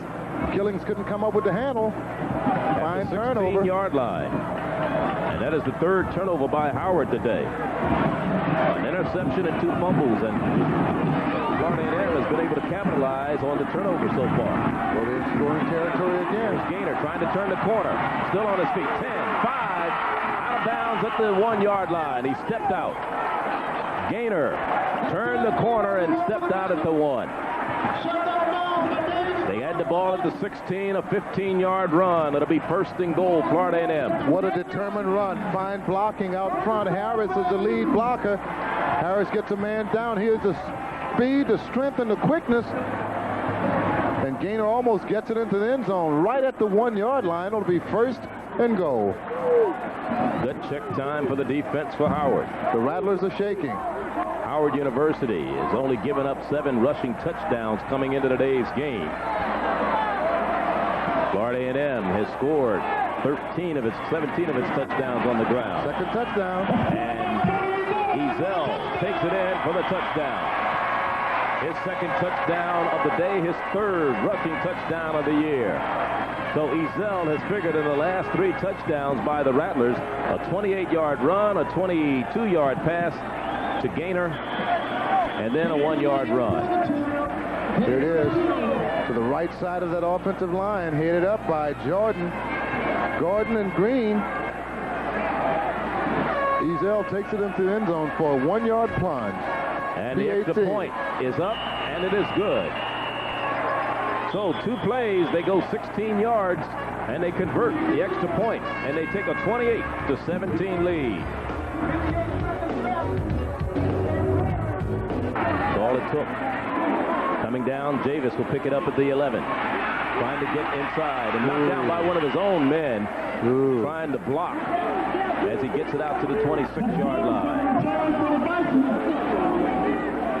So they'll start at their own 26.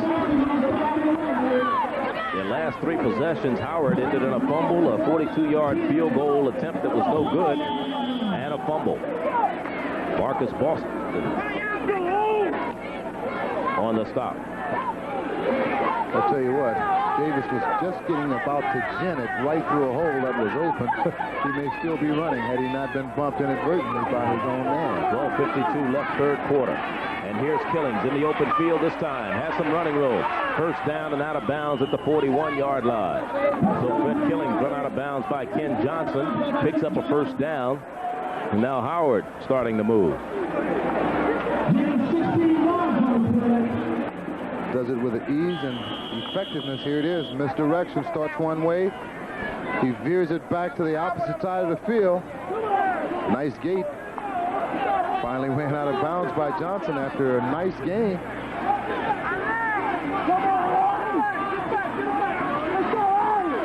Here's straight ahead is Anthony Scott. First time we've seen him in the ball game today. He's the running back from Hyattsville, Maryland's Northwestern High. Number 21. Howard University in rushing offense, 294 yards a game.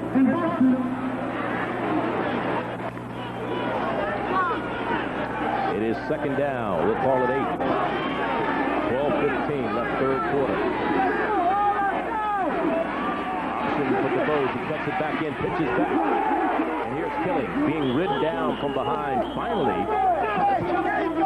by big number 96, Sean Brantley, the sophomore from Hyattsville, Maryland. Also from Northwestern High. So you got players from the same high school going against each other. Yes, we do. Fine option here by DeBose. Clearly upfield before he decides to unload. And then hoodwinked by big 96, Sean Brantley. He's 6 foot 245. 2 fine runs up for this series. At the 44-yard line of Florida A&M. The Bows late handoff, but he did get it to, I believe it was Killings on the handoff. Barely getting back to the line of scrimmage. And he barely got the handoff. That was the key. Killings looked like he ran wide of the hole, or either Lee DeBose didn't get over. Duffy on the stop.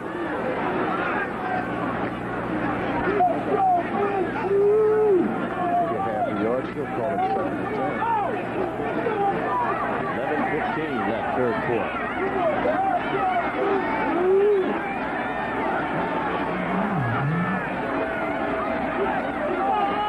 DeBose wants to go to the air this time. Steps up, throws. Incomplete for the intended receiver on the far sideline. That was Faison, the receiver. He got caught in the air. That's the type of pass getting receivers killed where they come back in the huddle and say, don't throw that anymore. That's right, please. That's a suicide pass by DeBose. He really wasn't set. Ball sort of floated on him. Receiver went up, left his feet suspended in midair, and the DB hit him right at sock-high level as he tumbles to the ground. Saying, why did I go up for it? Coach Jeffries on the sideline. Third and 9 for Howard University. 11 minutes and 2 seconds left. Clock stopped at the incomplete pass. DeBose again wants to go to the air. Trying to set up a screen. Here's Killings. He has it. Boy, what a pass. And he's still on his feet and finally knocked out of bounds by Matthew Fair. I'll tell you, one of the things that DeBose does is he defies all logic of football. A lot of times he rolls to his left, throws all the way back against the grain. And that's something that's generally a no-no in football, you see? Yes, it is, but he sets it up real nice here. Look how he threw it. I mean, a nice rainbow. Nice trajectory, allowed Killings to run under it. There's a missed tackle by number 25. Missed trip, as well as a missed tackle by Sean Williams. He looked bad trying to tackle Fred Killings. Here you get a better angle of it. Here is 25 closing.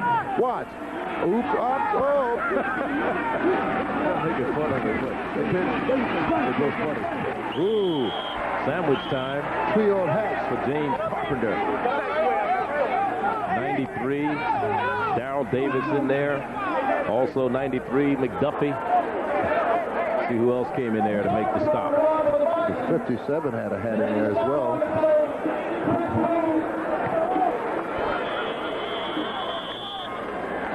Blue.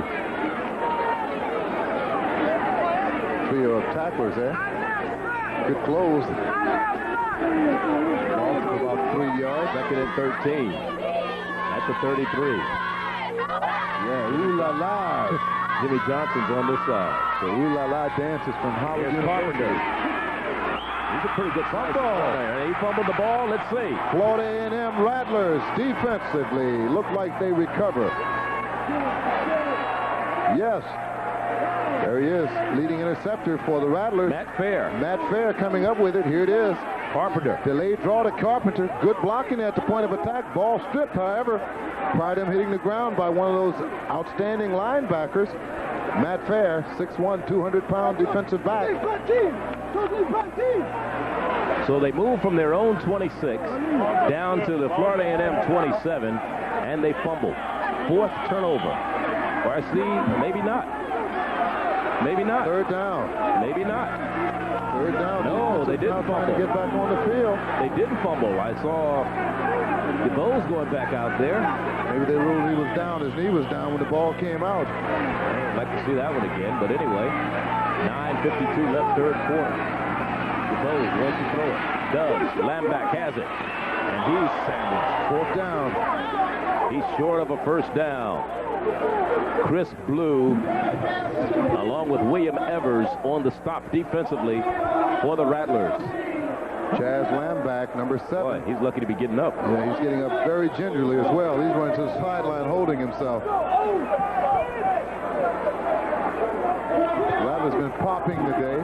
They're going to go for it. Fourth down. Fourth down and 2. Look for some high percentage play here. 22-yard line of Florida A&M. Howard going for it. More than none, an option. DeBose. It's a pitch to Killings. He was hit. And he is caught. Fourth down, turn around. Fine defensive play by the right side. Killings bounced off one tackler, but the orange jerseys came up. There's a flag down. We may have roughing the passer. Not that he passed the ball, but they may have treated DeBose a little rough after he let the ball go. See? Clearly. Chris Blue. Clearly. That may be what the penalty is. Fine defensive stand there, led by number 10. Kenneth Johnson coming up. Good force, good feel, and good containment. That's how the option has to be played. No, we got clipping. And unsportsmanlike. Offsetting penalties. 4th down. They'll do it again. Boy, I'll tell you. There's the clip. If he'd have let DeBose go, no, that was the roughing. Unsportsmanlike, because he didn't let him go after he pitched the ball. That was the unsportsmanlike penalty. The clip was against Howard. So Howard gets a break with the offsetting penalties. And it's a 4th down situation and 2 once again. Fine defensive turnaround on 4th down. Well, I'll tell you, that's just, that unsportsmanlike was no reason for that. Yeah, the ball was clearly gone. It looked like he ran with him for 5 yards before he dunked it. More than that. DeBose.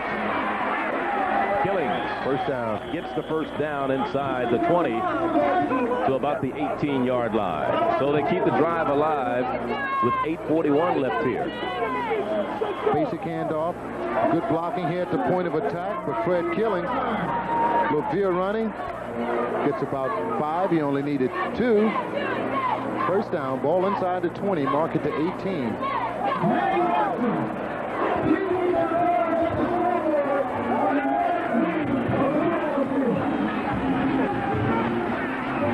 White flag is down again. This time on the carry is Anthony Scott.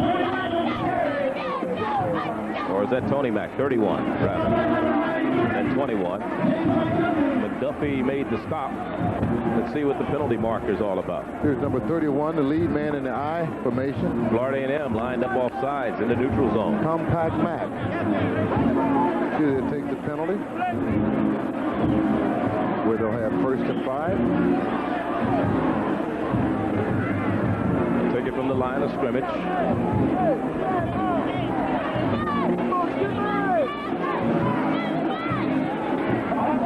Jimmy Askew says offsides against Florida A&M. Florida A&M are idle next week. Then they play Central State here. We'll be here for that one in 2 weeks. And then they close out the season against Bethune-Cookman in the Florida Classic in Tampa. Thanksgiving weekend. Back again. Knocked down. You know, Florida A&M has sent a lot of players to the pros. You've got a couple guys in there now. Ray Alexander, the wide receivers with the Dallas Cowboys. Alexander the Great. Greg Coleman, we heard from him at halftime. Punter for the Washington Redskins. Nathaniel Newton, offensive guard for the Dallas Cowboys. Gene Atkins with the New Orleans Saints. Bernie Smith, Dallas. Dwayne Drisdom with Winnipeg. Got a lot of them in there. Players, yes. Last carry, Mack stopped by McDuffie. Caught at the 20-yard line. Brewer was one of them, along with Darrell Davis, number 51. So Brewer, give him another sack today. Marcus Boston also in there. Boston coming from the backside, number 23. You can't see him. Now he enters the picture. Almost a head-on collision with he and Davis. A loss of about 9 yards on the play. 3rd 12 at the 20. Defense is showing a lot of character. Howard has been in the scoring zone all day. Defense has turned him around. Whoa! Davis got lucky. Defense caused it. Whoa is right. Defense caused it. There he is, number 23 again. Boston. I'll tell you, they dodged the bullet that time. Yes, they did. Here it is. Anybody could have picked it off in midair. There it is, number 94, causing that mis-exchange. Davis just did a good job staying with it. Yes, he did. Now Harvell will come on to punt it away after they lost yards all the way back to the 34-yard line. They were inside the 20 at the 18. Punting from his own 30. He's punting from his own 45-yard line. We may see a pooch punt. Well, Matt Fair is the deep man. Huckabee is not back there. He's going for the Coffin corner. He aims in that direction. And he may get it. He does. Got into the end zone. Did it go in? It 1 did yard go in and then bobble out right in front of the pylon there. It went into the end zone.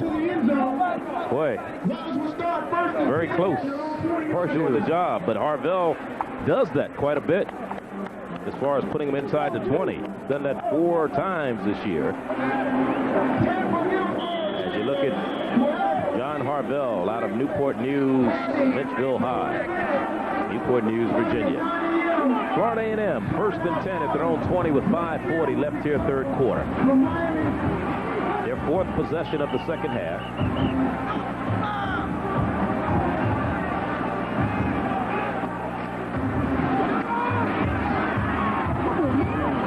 And they get some good yards on 1st down with Gaynor carry.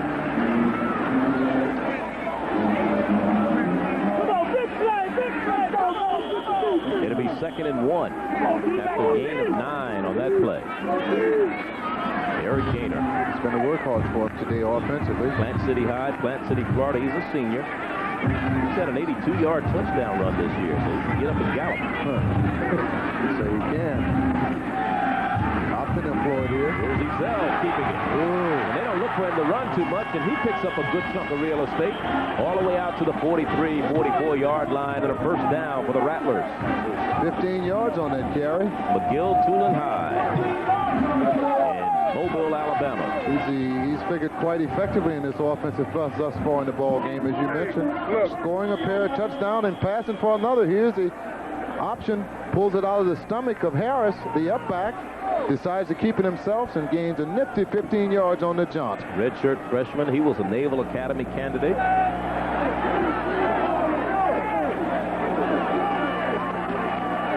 Again, straight ahead, going into the line. Harris ran into Robert Ward, though, down there, number 98. Fred Douglass High in Trenton, New Jersey is where Robert Ward, big number 98, comes from. 6'2", 260-pounder. 4:25 left. 3rd quarter. Let's go, guys. Let's go.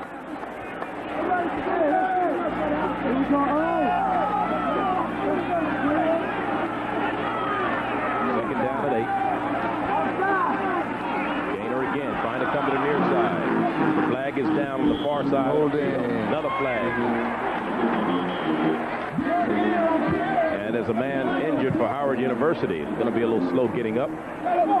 Somebody got sandwiched in there for the Bison. And he's down, a little slow getting up. We don't know who it is right as of yet. Guard pulling out front. Missed a block there on number 52. There's the late hit. Looks like when the man is down, and that may have been the man who got hurt.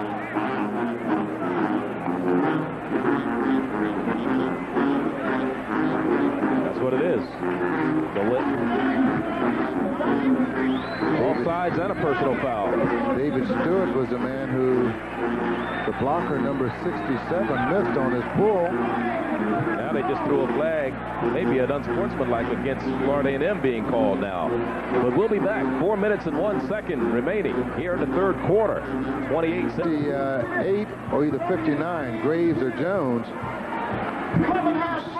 Stewart, David Stewart, number 52, was a young man that was injured. Looked like he may have had the wind knocked out of him. He may have gotten his neck jammed. However, there was a trio of penalties on the play.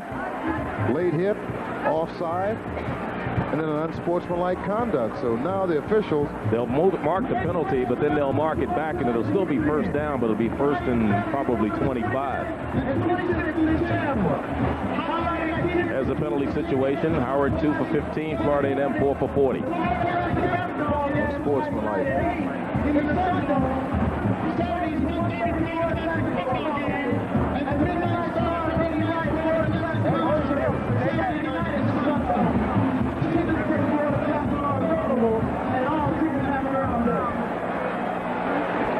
So it will be 1st down and 25.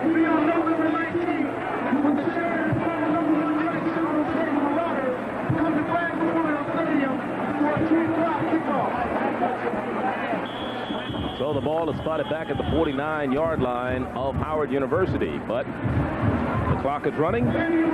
Florida A&M has the ball, 1st down and 10. 25. 1st and 25.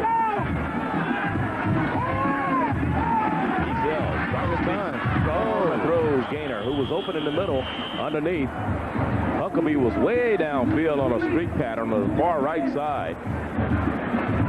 but he was covered pretty well.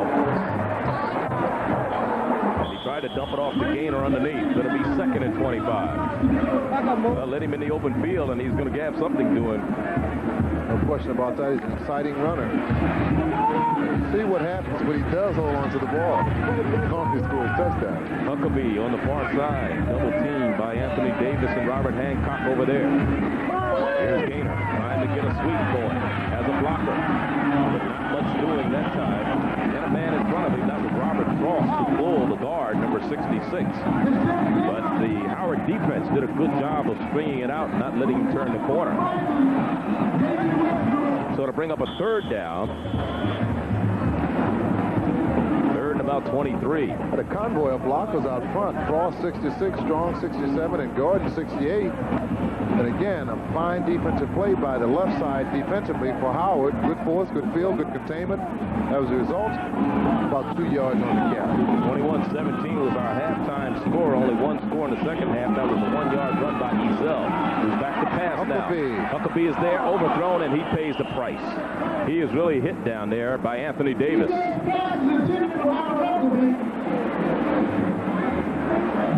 So a 4th down facing the Rattlers of Florida A&M. Good blocking here.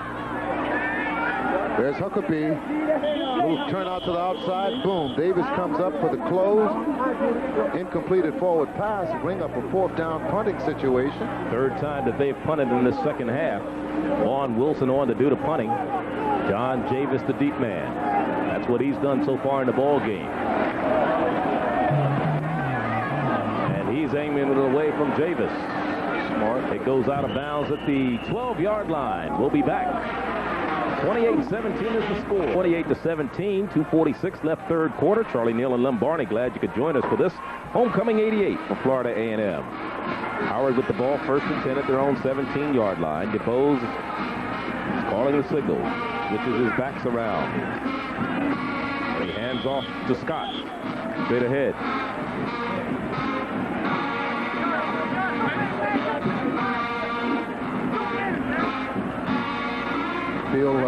Field is now casted with a shadow over its entirety, except for just the corner of the Florida A&M Rattlers end zone. And the sun will not be in the ball player's eyes now. There's no excuse. Not for dropping anything anyhow at all. At the 21-yard line, 2nd and 6, Howard University. Bose wants to pass. Looks upfield. Javis overthrown. That's the intended receiver. Evers was covering for Florida A&M. 3rd down, 4. Obviously a throwaway ball. John Davis, intended receiver, very well covered by William Evers. Ran a sideline pattern on the bench side of Florida A&M. Passing statistics. And that record was set by Sandy Nichols. 1,784 yards. That's a lot of mileage. In 82.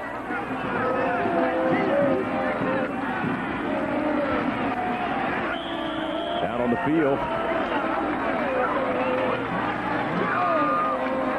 Killings on the carry. Not much happening there.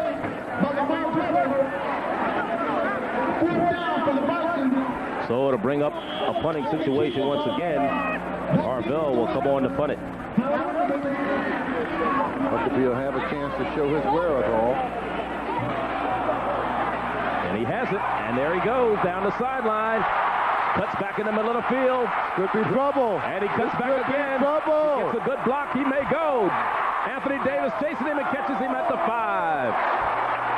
No flags. Anthony Davis caught him at the 5-yard line. That saved the touchdown. Tell you what, the coverage broke down right here when he bobbled the ball. I can tell you, a lot of the men broke down. This allowed him to pick the ball back up, break out to the right side where the wall had been formed. Picked up a couple of nifty blocks as he cuts back cross grain, and you can see number 2. Tony Davis, touchdown saving tackle at the 5-yard line where to be 1st and goal for the Rattlers as they're shaking and threatening to score again. Wishbone. Penalty. it was Gaynor on the carry. That was a 60-yard return by Howard Huckabee. Marty Graves on the stop, then on the carry by Gaynor. Gaynor gains about a yard. Penalty looked like it would be assessed against the Rattlers.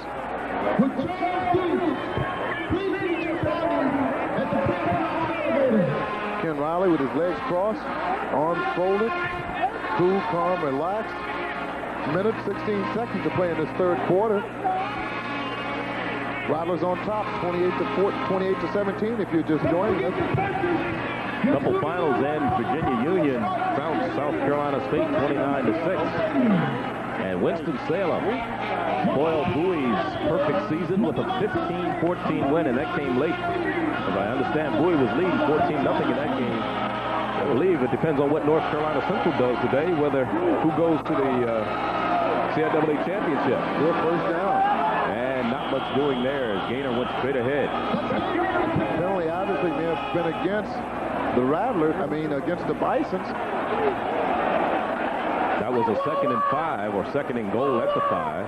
Or was it 1st and goal at the 5? It's 2nd and goal now. They're still unpacking bodies as the clock goes down to 40 seconds. The third quarter about to come to an end. Florida A&M.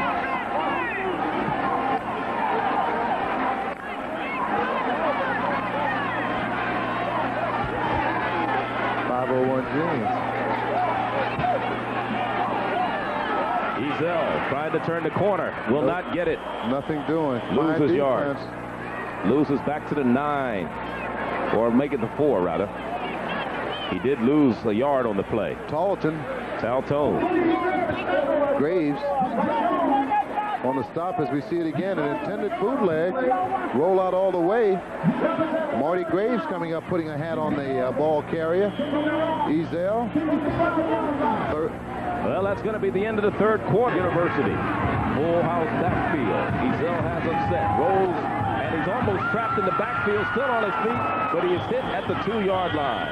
That wasn't a high percentage play at all. Well, he tried to go to the naked side. I believe it was Moore who made the stop. James Moore. Nose guard. Number 55. He really put the hit on him, the helmet right on the chest. Hit and the helmet.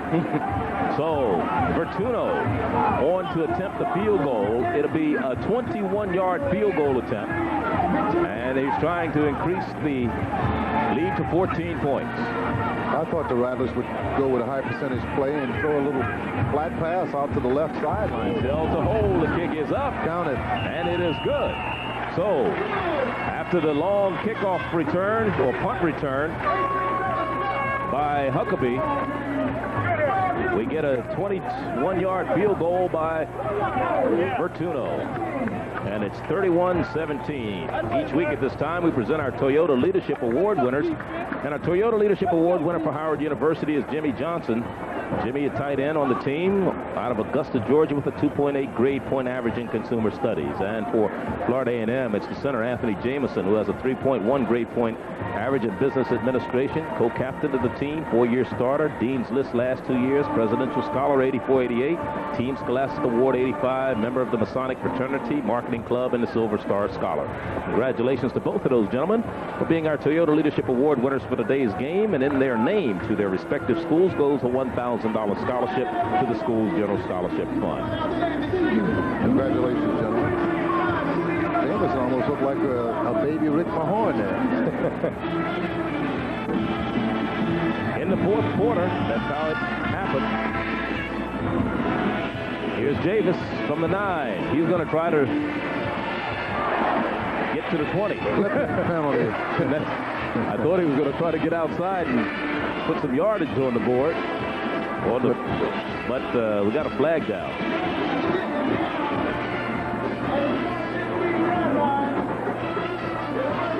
So again, Jason Jester on the stop. JJ. So we'll see what this penalty is about. We're in the fourth quarter. And it's a 31-17 lead. Flipping, preliminary indication. Half the distance to the goal line. Florida A&M.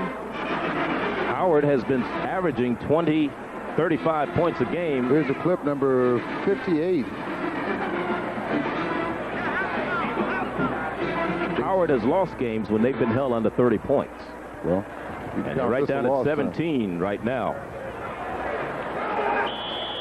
We got a lot of scoring to do, or the games that they lost, South Carolina State, they only scored 13 points. And to Towson, 28 points. We got a lot of scoring to do, or you can put this in the loss column as well. As they trail 31-17. They're starting deep in their own territory. 8-yard line.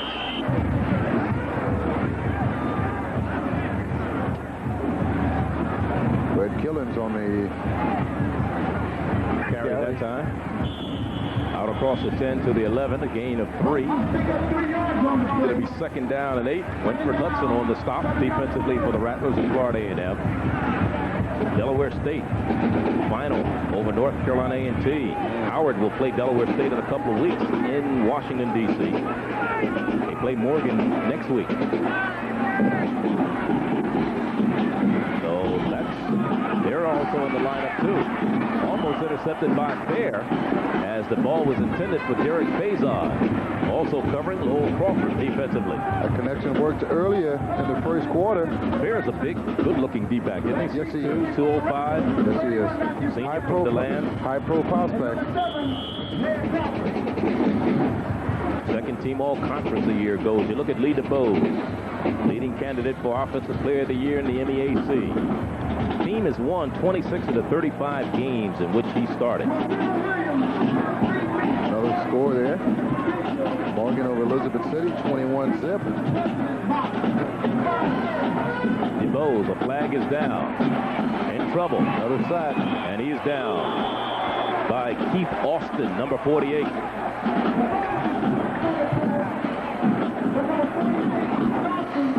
.20 left. Let's see what this flag is about. Maybe illegal procedure. Fine job by number 94, Brewer. That's what it is. Whoops. When things are going wrong, Murphy's Law, huh? So to bring up a punting situation again. They'll decline this penalty. This drive started at their own 8. They're back at their own 4. There's a game there. Number 3 ranked and number 4 ranked. I'll tell you, big disappointing loss for Bowie State after a fine season. Their first loss of the year.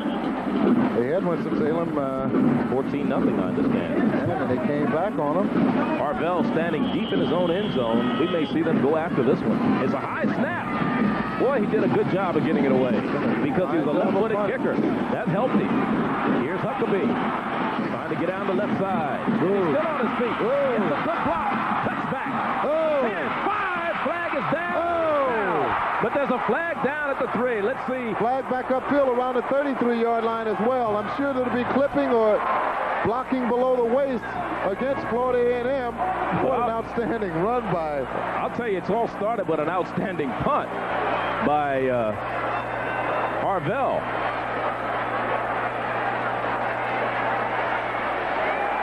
Because being a left-footed kicker, that enabled him to get the ball off. Offset of the rush. And Harvell, he's a little upset. Let's see what the call is. There's a couple flags down, as you said. One at 3, one at the 33. But I'll tell you, that was what, about a 50, 60-yard return? About a 50-yard return. He makes a nifty move here, splits a couple of would-be tacklers, moves it upfield, picks up a few more blocks, a couple of more missed tackles, and boy, he just determined to get the ball into the end zone.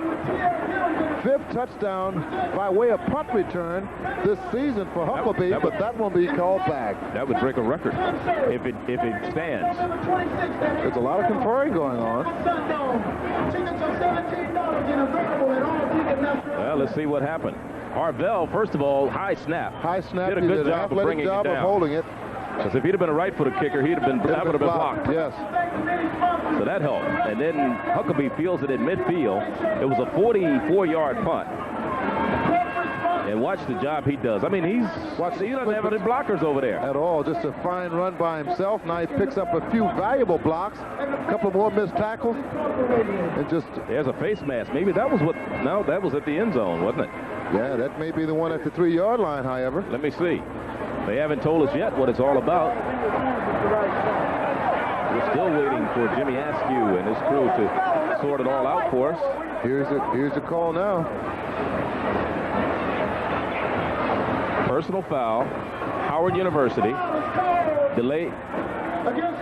Clipping against. It's called against FAMU. It's a clipping against Florida A&M. So we had offsetting penalty. They won't kick it over. I don't think.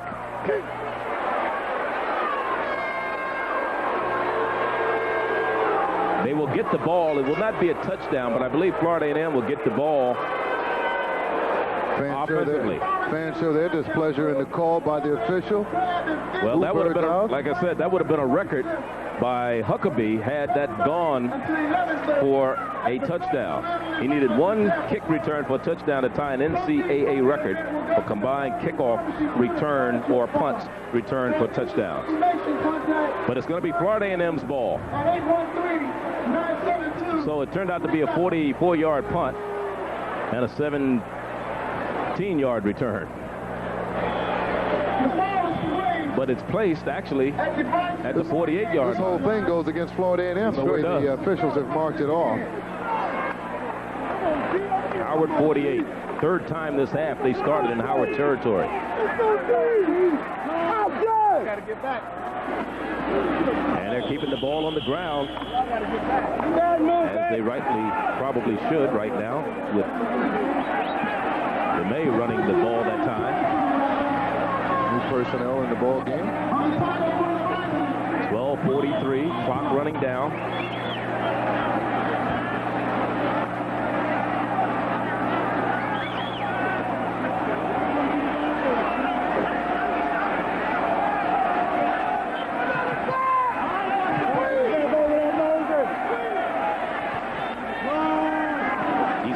Pitches high, turning the left corner, Rasul, and Rasul runs out of bounds and picks up a first down for the Rattlers. First time we've seen him in the ball game. Sophomore out of FAMU High here in Tallahassee. Played in 7 games, had a great game against Southern a week ago. Hometown favorite. Couple touchdowns. He had 8 receptions in that game for 88 yards coming out of the backfield. Coach Jeffries trying to encourage his defense. Let's get a turnover here. Still in the ball game. 12-17 remaining. It's getting tight.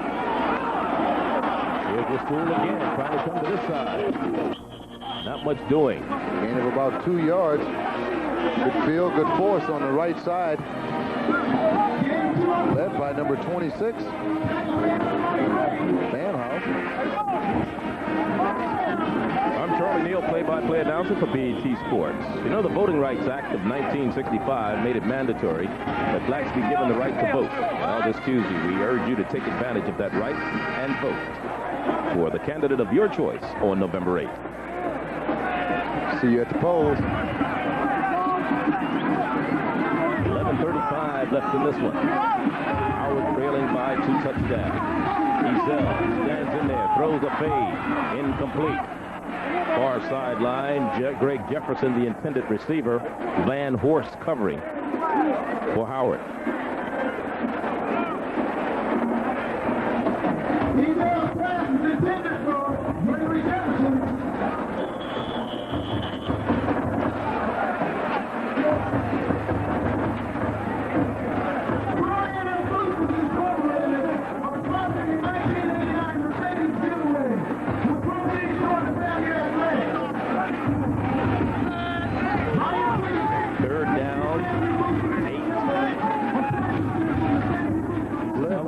To go to the air, setting up the screen, has it complete to Rasul, who gets a great block. He's still on his feet, but did not get the first down. Stopped at the 27-yard line.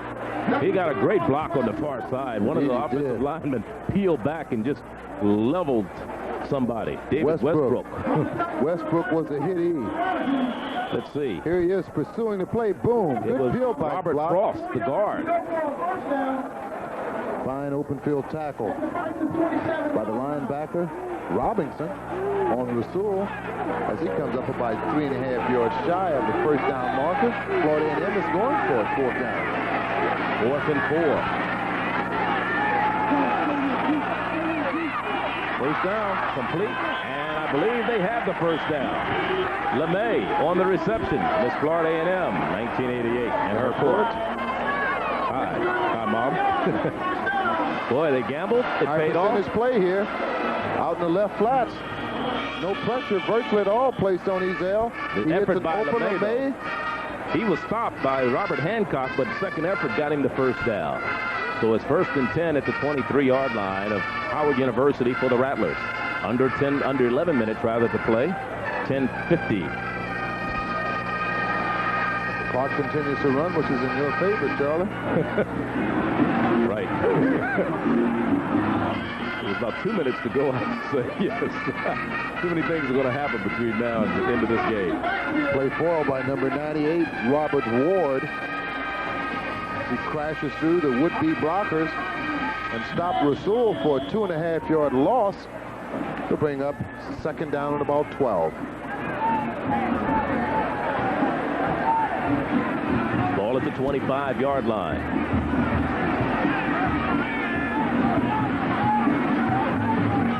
Tied for 9th in scoring. The Rattlers of Florida A&M in 1AA.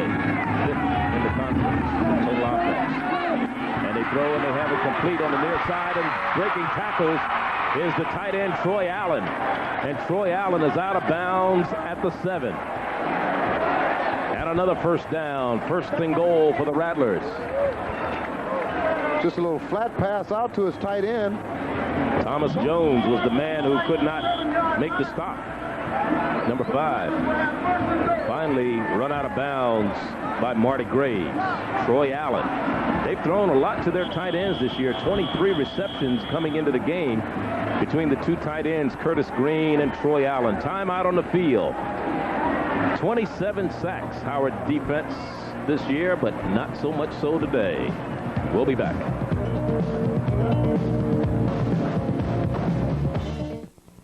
Odious, contemptible, deplorable. I'm speaking of offending in the personal grooming arena. Something I would, of course, consider quite beyond the pale. So I give you the new Red Guard Sports Stick, antiperspirant and deodorant. When one needs to seek maximum protection and a fresh new scent, one should grab oneself one of these Red Guard Sports Sticks, because one would hate to be considered malodorous by one's chums. Of 18 passes against Bethune-Cookman back in 1968, 77%. Then he went on to become one of the great defensive backs in the National Football League with the Cincinnati Bengals. Ezell on the option, cuts it back inside the 5 to about the 4. He is 7 of 16. That is Ezell in passing for 89 yards. And he has a touchdown to his credit today. Bad decision in by Ezell. He should have allowed his pitch.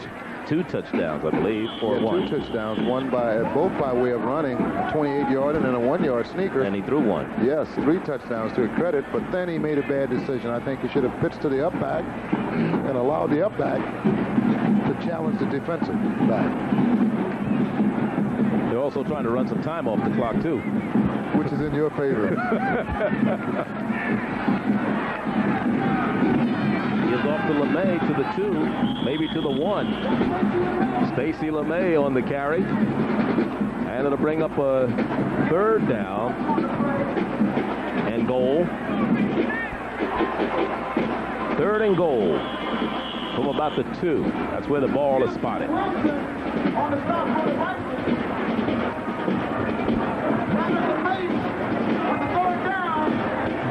LeMay is the up back in the eye.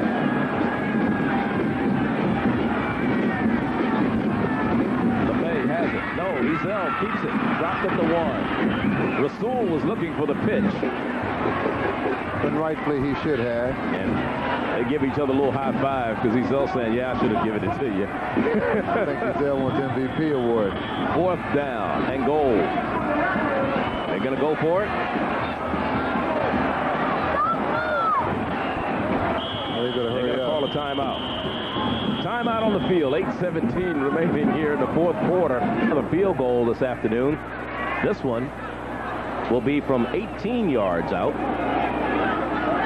Kick it from the 8-yard line. He already has a 21-yarder. This one is up, and it is good. So they increase their lead to 34-17 on Vertuno's 18-yard field goal.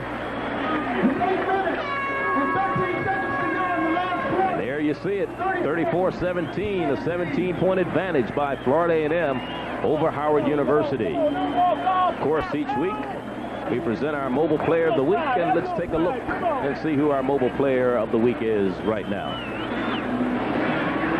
Each week at this time, BET Sports presents our Mobile Player of the Week, and our Mobile Player this week is quarterback Ken Jones of Virginia Union University. The 6-foot senior completed 10 of 17 passes for 93 yards and a touchdown, while running for 2 touchdowns, covering 1 and 6 yards as he rallied the Panthers from a 14-0 deficit to a 26-14 win over Virginia State in the Gold Bowl. The win by Union kept Virginia State from clinching the CIAA's Northern Division crown, and for his efforts, quarterback Ken Jones of Virginia Union University is our Mobile Player of the Week. And congratulations to the Virginia Union squad. They came out with a big victory today,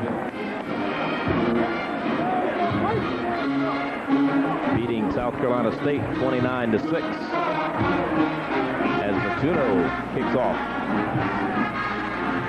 Howard lets it go out of bounds, so they'll have to kick it once again with the 5-yard penalty. Florida A&M somehow seems to have Howard's number, don't they? 12 plays, 48 yards. They use 5 minutes, 2 seconds off the clock, and Vertuno kicks his second field goal of the afternoon from 18 yards out, and they increase their lead by 17 points. Howard's lowest point production this year was 13 points, and that was in a loss to South Carolina State. Checking the scores, how they got there. Howard led 10-7 after the first quarter, after trailing 7-0, and they took a 14-7 lead. That is Florida A&M into halftime, and the second half it's been all FAMU. A pair of bagels on the scoreboard there, third and fourth quarter respectively for Howard. They haven't been able to get on track, and that's due to the overpowering defense that's been employed by the Rattlers. They always say a good defense can't beat it. That's true. Plus turnovers hasn't helped Howard. Ooh. Here's Howard University running Clint Ramsey on the return, 33, sophomore out of Pittsburgh, Pennsylvania. Florida A&M has scored on 3 of their last 5 possessions as Marcus Boston made the stop. So they'll start. That is Howard, first down and 10 at their own 40. Their 5th possession of the second half. This is the best field position that they've started in here in the second half. They started at their own 28, 26, 17, 8, and now at their own 40. Let's see if the character can surface here as they trail now, 34-17. DeBose wants to pass. Has a man in the middle, and he has a complete down to the 45-yard line to Derek Faison. Matt Fair on the stop defensively. You know, winter is just around the corner, and going places prepares you for the ski season. See you in Colorado Tuesday night. It's 8:30 Eastern, coming your way with Yolanda Gaskins on Going Places. 7:45 left. Some of the crowd starting to file out here now, feeling that the Rattlers may have this one well in hand, leading by 17. DeBose, wearing number 17, scrambles, throws, incomplete. Lamback, the intended receiver. Evers, the closest man defensively for the Rattlers of Florida A&M.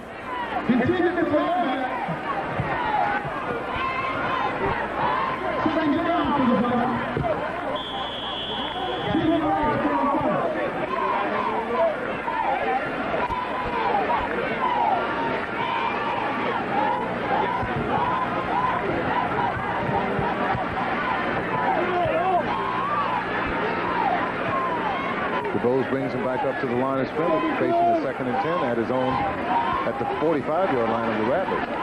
DeVoe throws it long. Faison is out there. Fair knocks it down.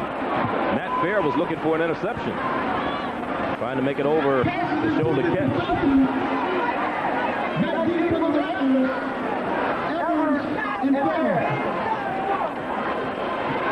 There was Fair covering in the secondary for the Rattlers. They played a stingy defense in the second half of this contest.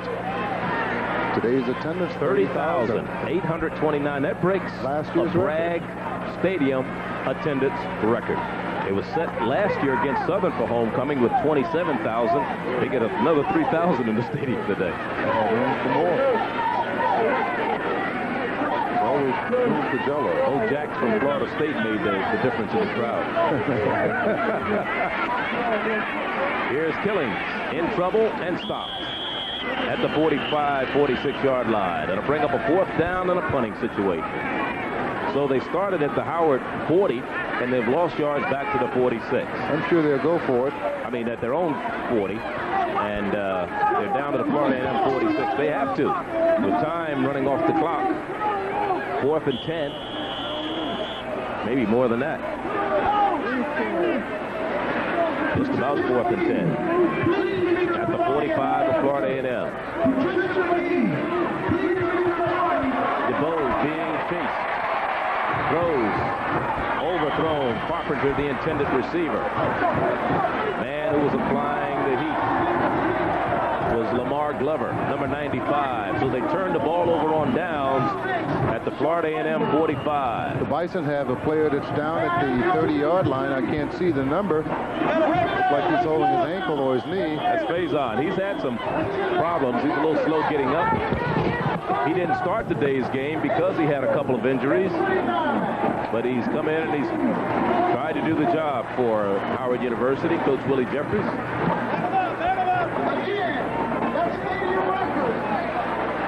There's some of the crowd that's left. 38,000 strong. 30,000 strong, rather. 829. Which was, again, a Bragg Stadium record. So Florida A&M gets the ball again at their own 45-yard line. The worst field position they've had to start the second half was at their own 20. They started at the Howard 16, scored. They scored 3 of the last 5 times they've had the ball. And the pitch to the near side. And they're starting to bring some more people in. Fresh personnel to the ball game that is Florida A&M. That's Mr. Pinkston. Barhusen Pinkston. This is what it looks like outside. Shot from our blimp, BET blimp. What are you trying to call the cameraman a blimp? Blimp parked on top of the stadium. Here's Pinkston again, trying the left side. Not much doing. Stay Stewart on the ground. On the stop, number 52.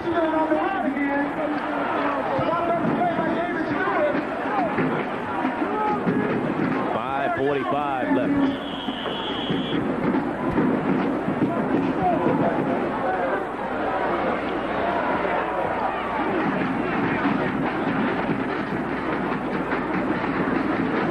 Brings up a 3rd down 5.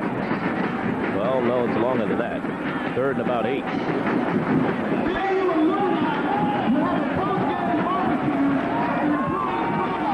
And straight ahead. New personnel. Still on his feet, trying to score. Oscar Harris, and he's run out of bounds at the 26-yard line.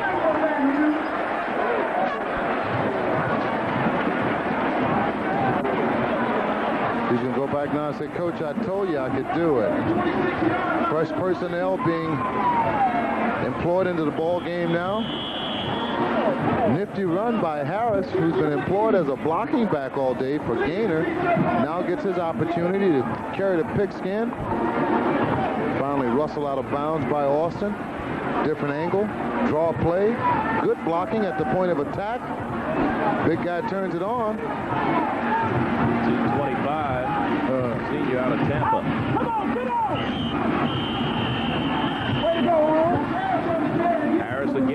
the call. Down to the 22-yard line with 5:02 remaining. Clock not moving fast enough for the Howard University team. So the dead standstill. 4 minutes and 53 seconds and counting. And this is the fourth and final period of this homecoming 88 for the Rattlers of Florida A&M.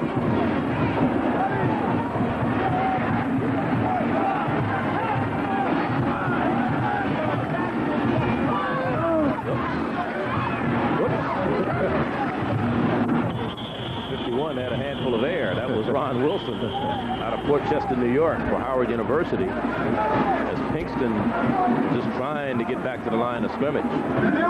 Third down. There's Pinkston. Nifty move, good footwork. Whoops. Eludes one would-be tackler. Heads back upfield. 6 hats on him. Marty Graves put the first hat. That's the way the coaches draw it up in the training room.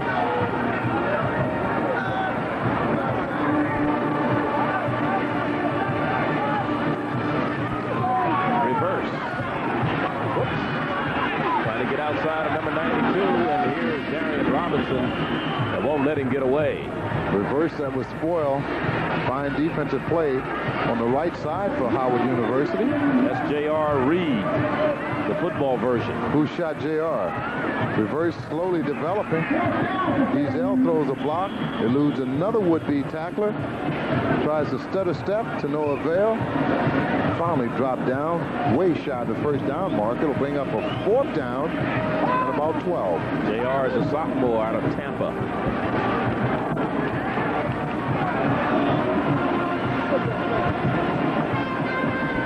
Surprised he's kept Diesel in there all this time? Well, throws it high, way down, out of bounds on the reception. 1st and 10 for the Bisons of Howard. They'll have 3 minutes and one second to try and operate, pull out some type of score. Ken Riley. Collected Riley.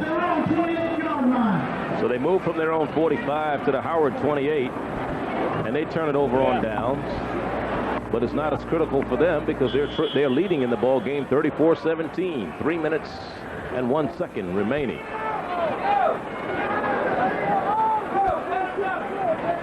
So Howard gets another chance to try to put some points on the board from their own 28-yard line. First down and 10. Out-of-state student section right there.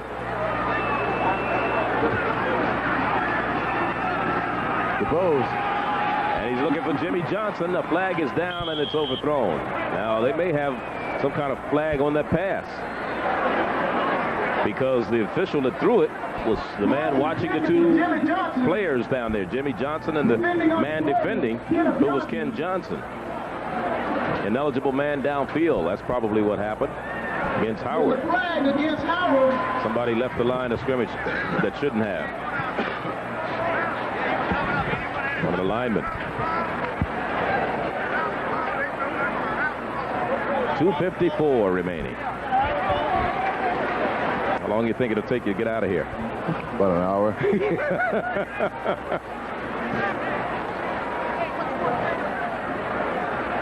Penalty is declined. And it'll bring up a 2nd down and 10. DeBose, who's hung tough, the little general. So Howard University.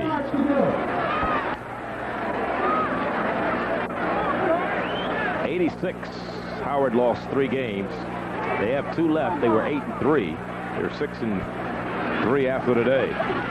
DeBose goes again. Jimmy Johnson is out there. Can't get to it. Couldn't make the adjustment.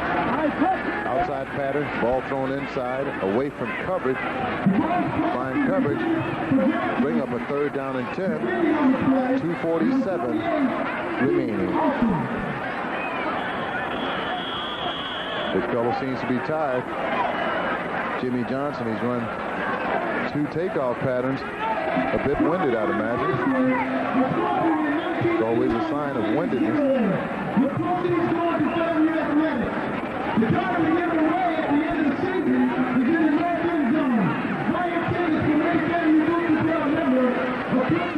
DeBose slips down. Another sack. 4th down, 10, Howard. They'll Won it. Hudson leading the charge, number 90. From his right defensive end. There he is.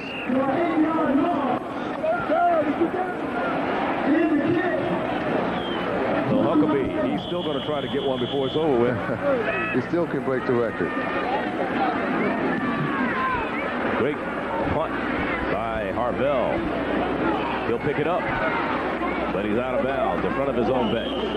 Timeout on the field. 2:05 is the time remaining in the contest. 31-34 make it for Florida A&M, 17 for Howard. How can you not fall in love with something that looks so good? My Celica still gets my blood pumping. The 1989 Toyota Celica GTS. Looks to seduce you. Powerful 135 horsepower engine to thrill you. No matter what you do for a living. Homecoming 88 has been a good one for them. 34-17 is the score. They lead right now. Clock running out. And they're keeping the ball on the ground. Oscar Harris on the carry. And Oscar Harris on the carry for the Rattlers.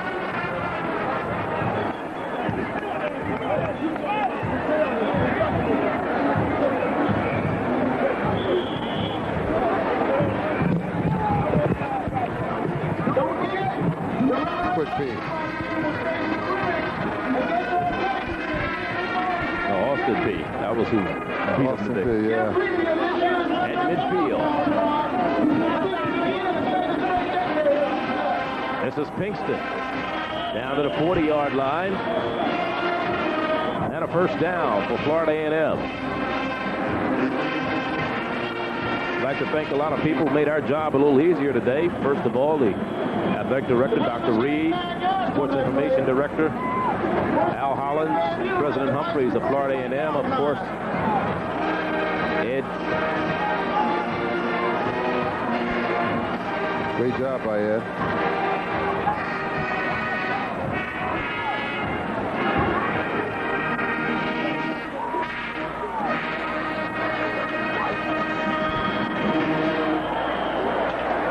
Fine run by the Rattlers as they continue to run the clock out. It's Pinkston on the carry. Number 9 yards.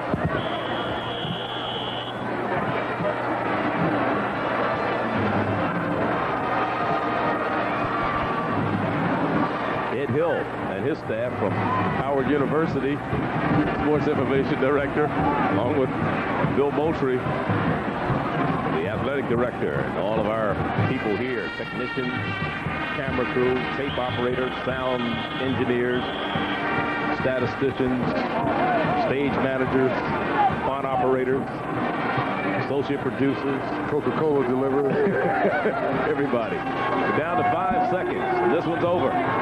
Disappointing loss for the Bison of Howard University. Florida A&M played very, very well, and they won it by 17, 34-17. The final here, Homecoming 88 for the Rattlers of Florida A&M, and Ken Riley has to be a very happy man. And we'll be back with post-game activities to wrap things up in just a moment. Stay with us.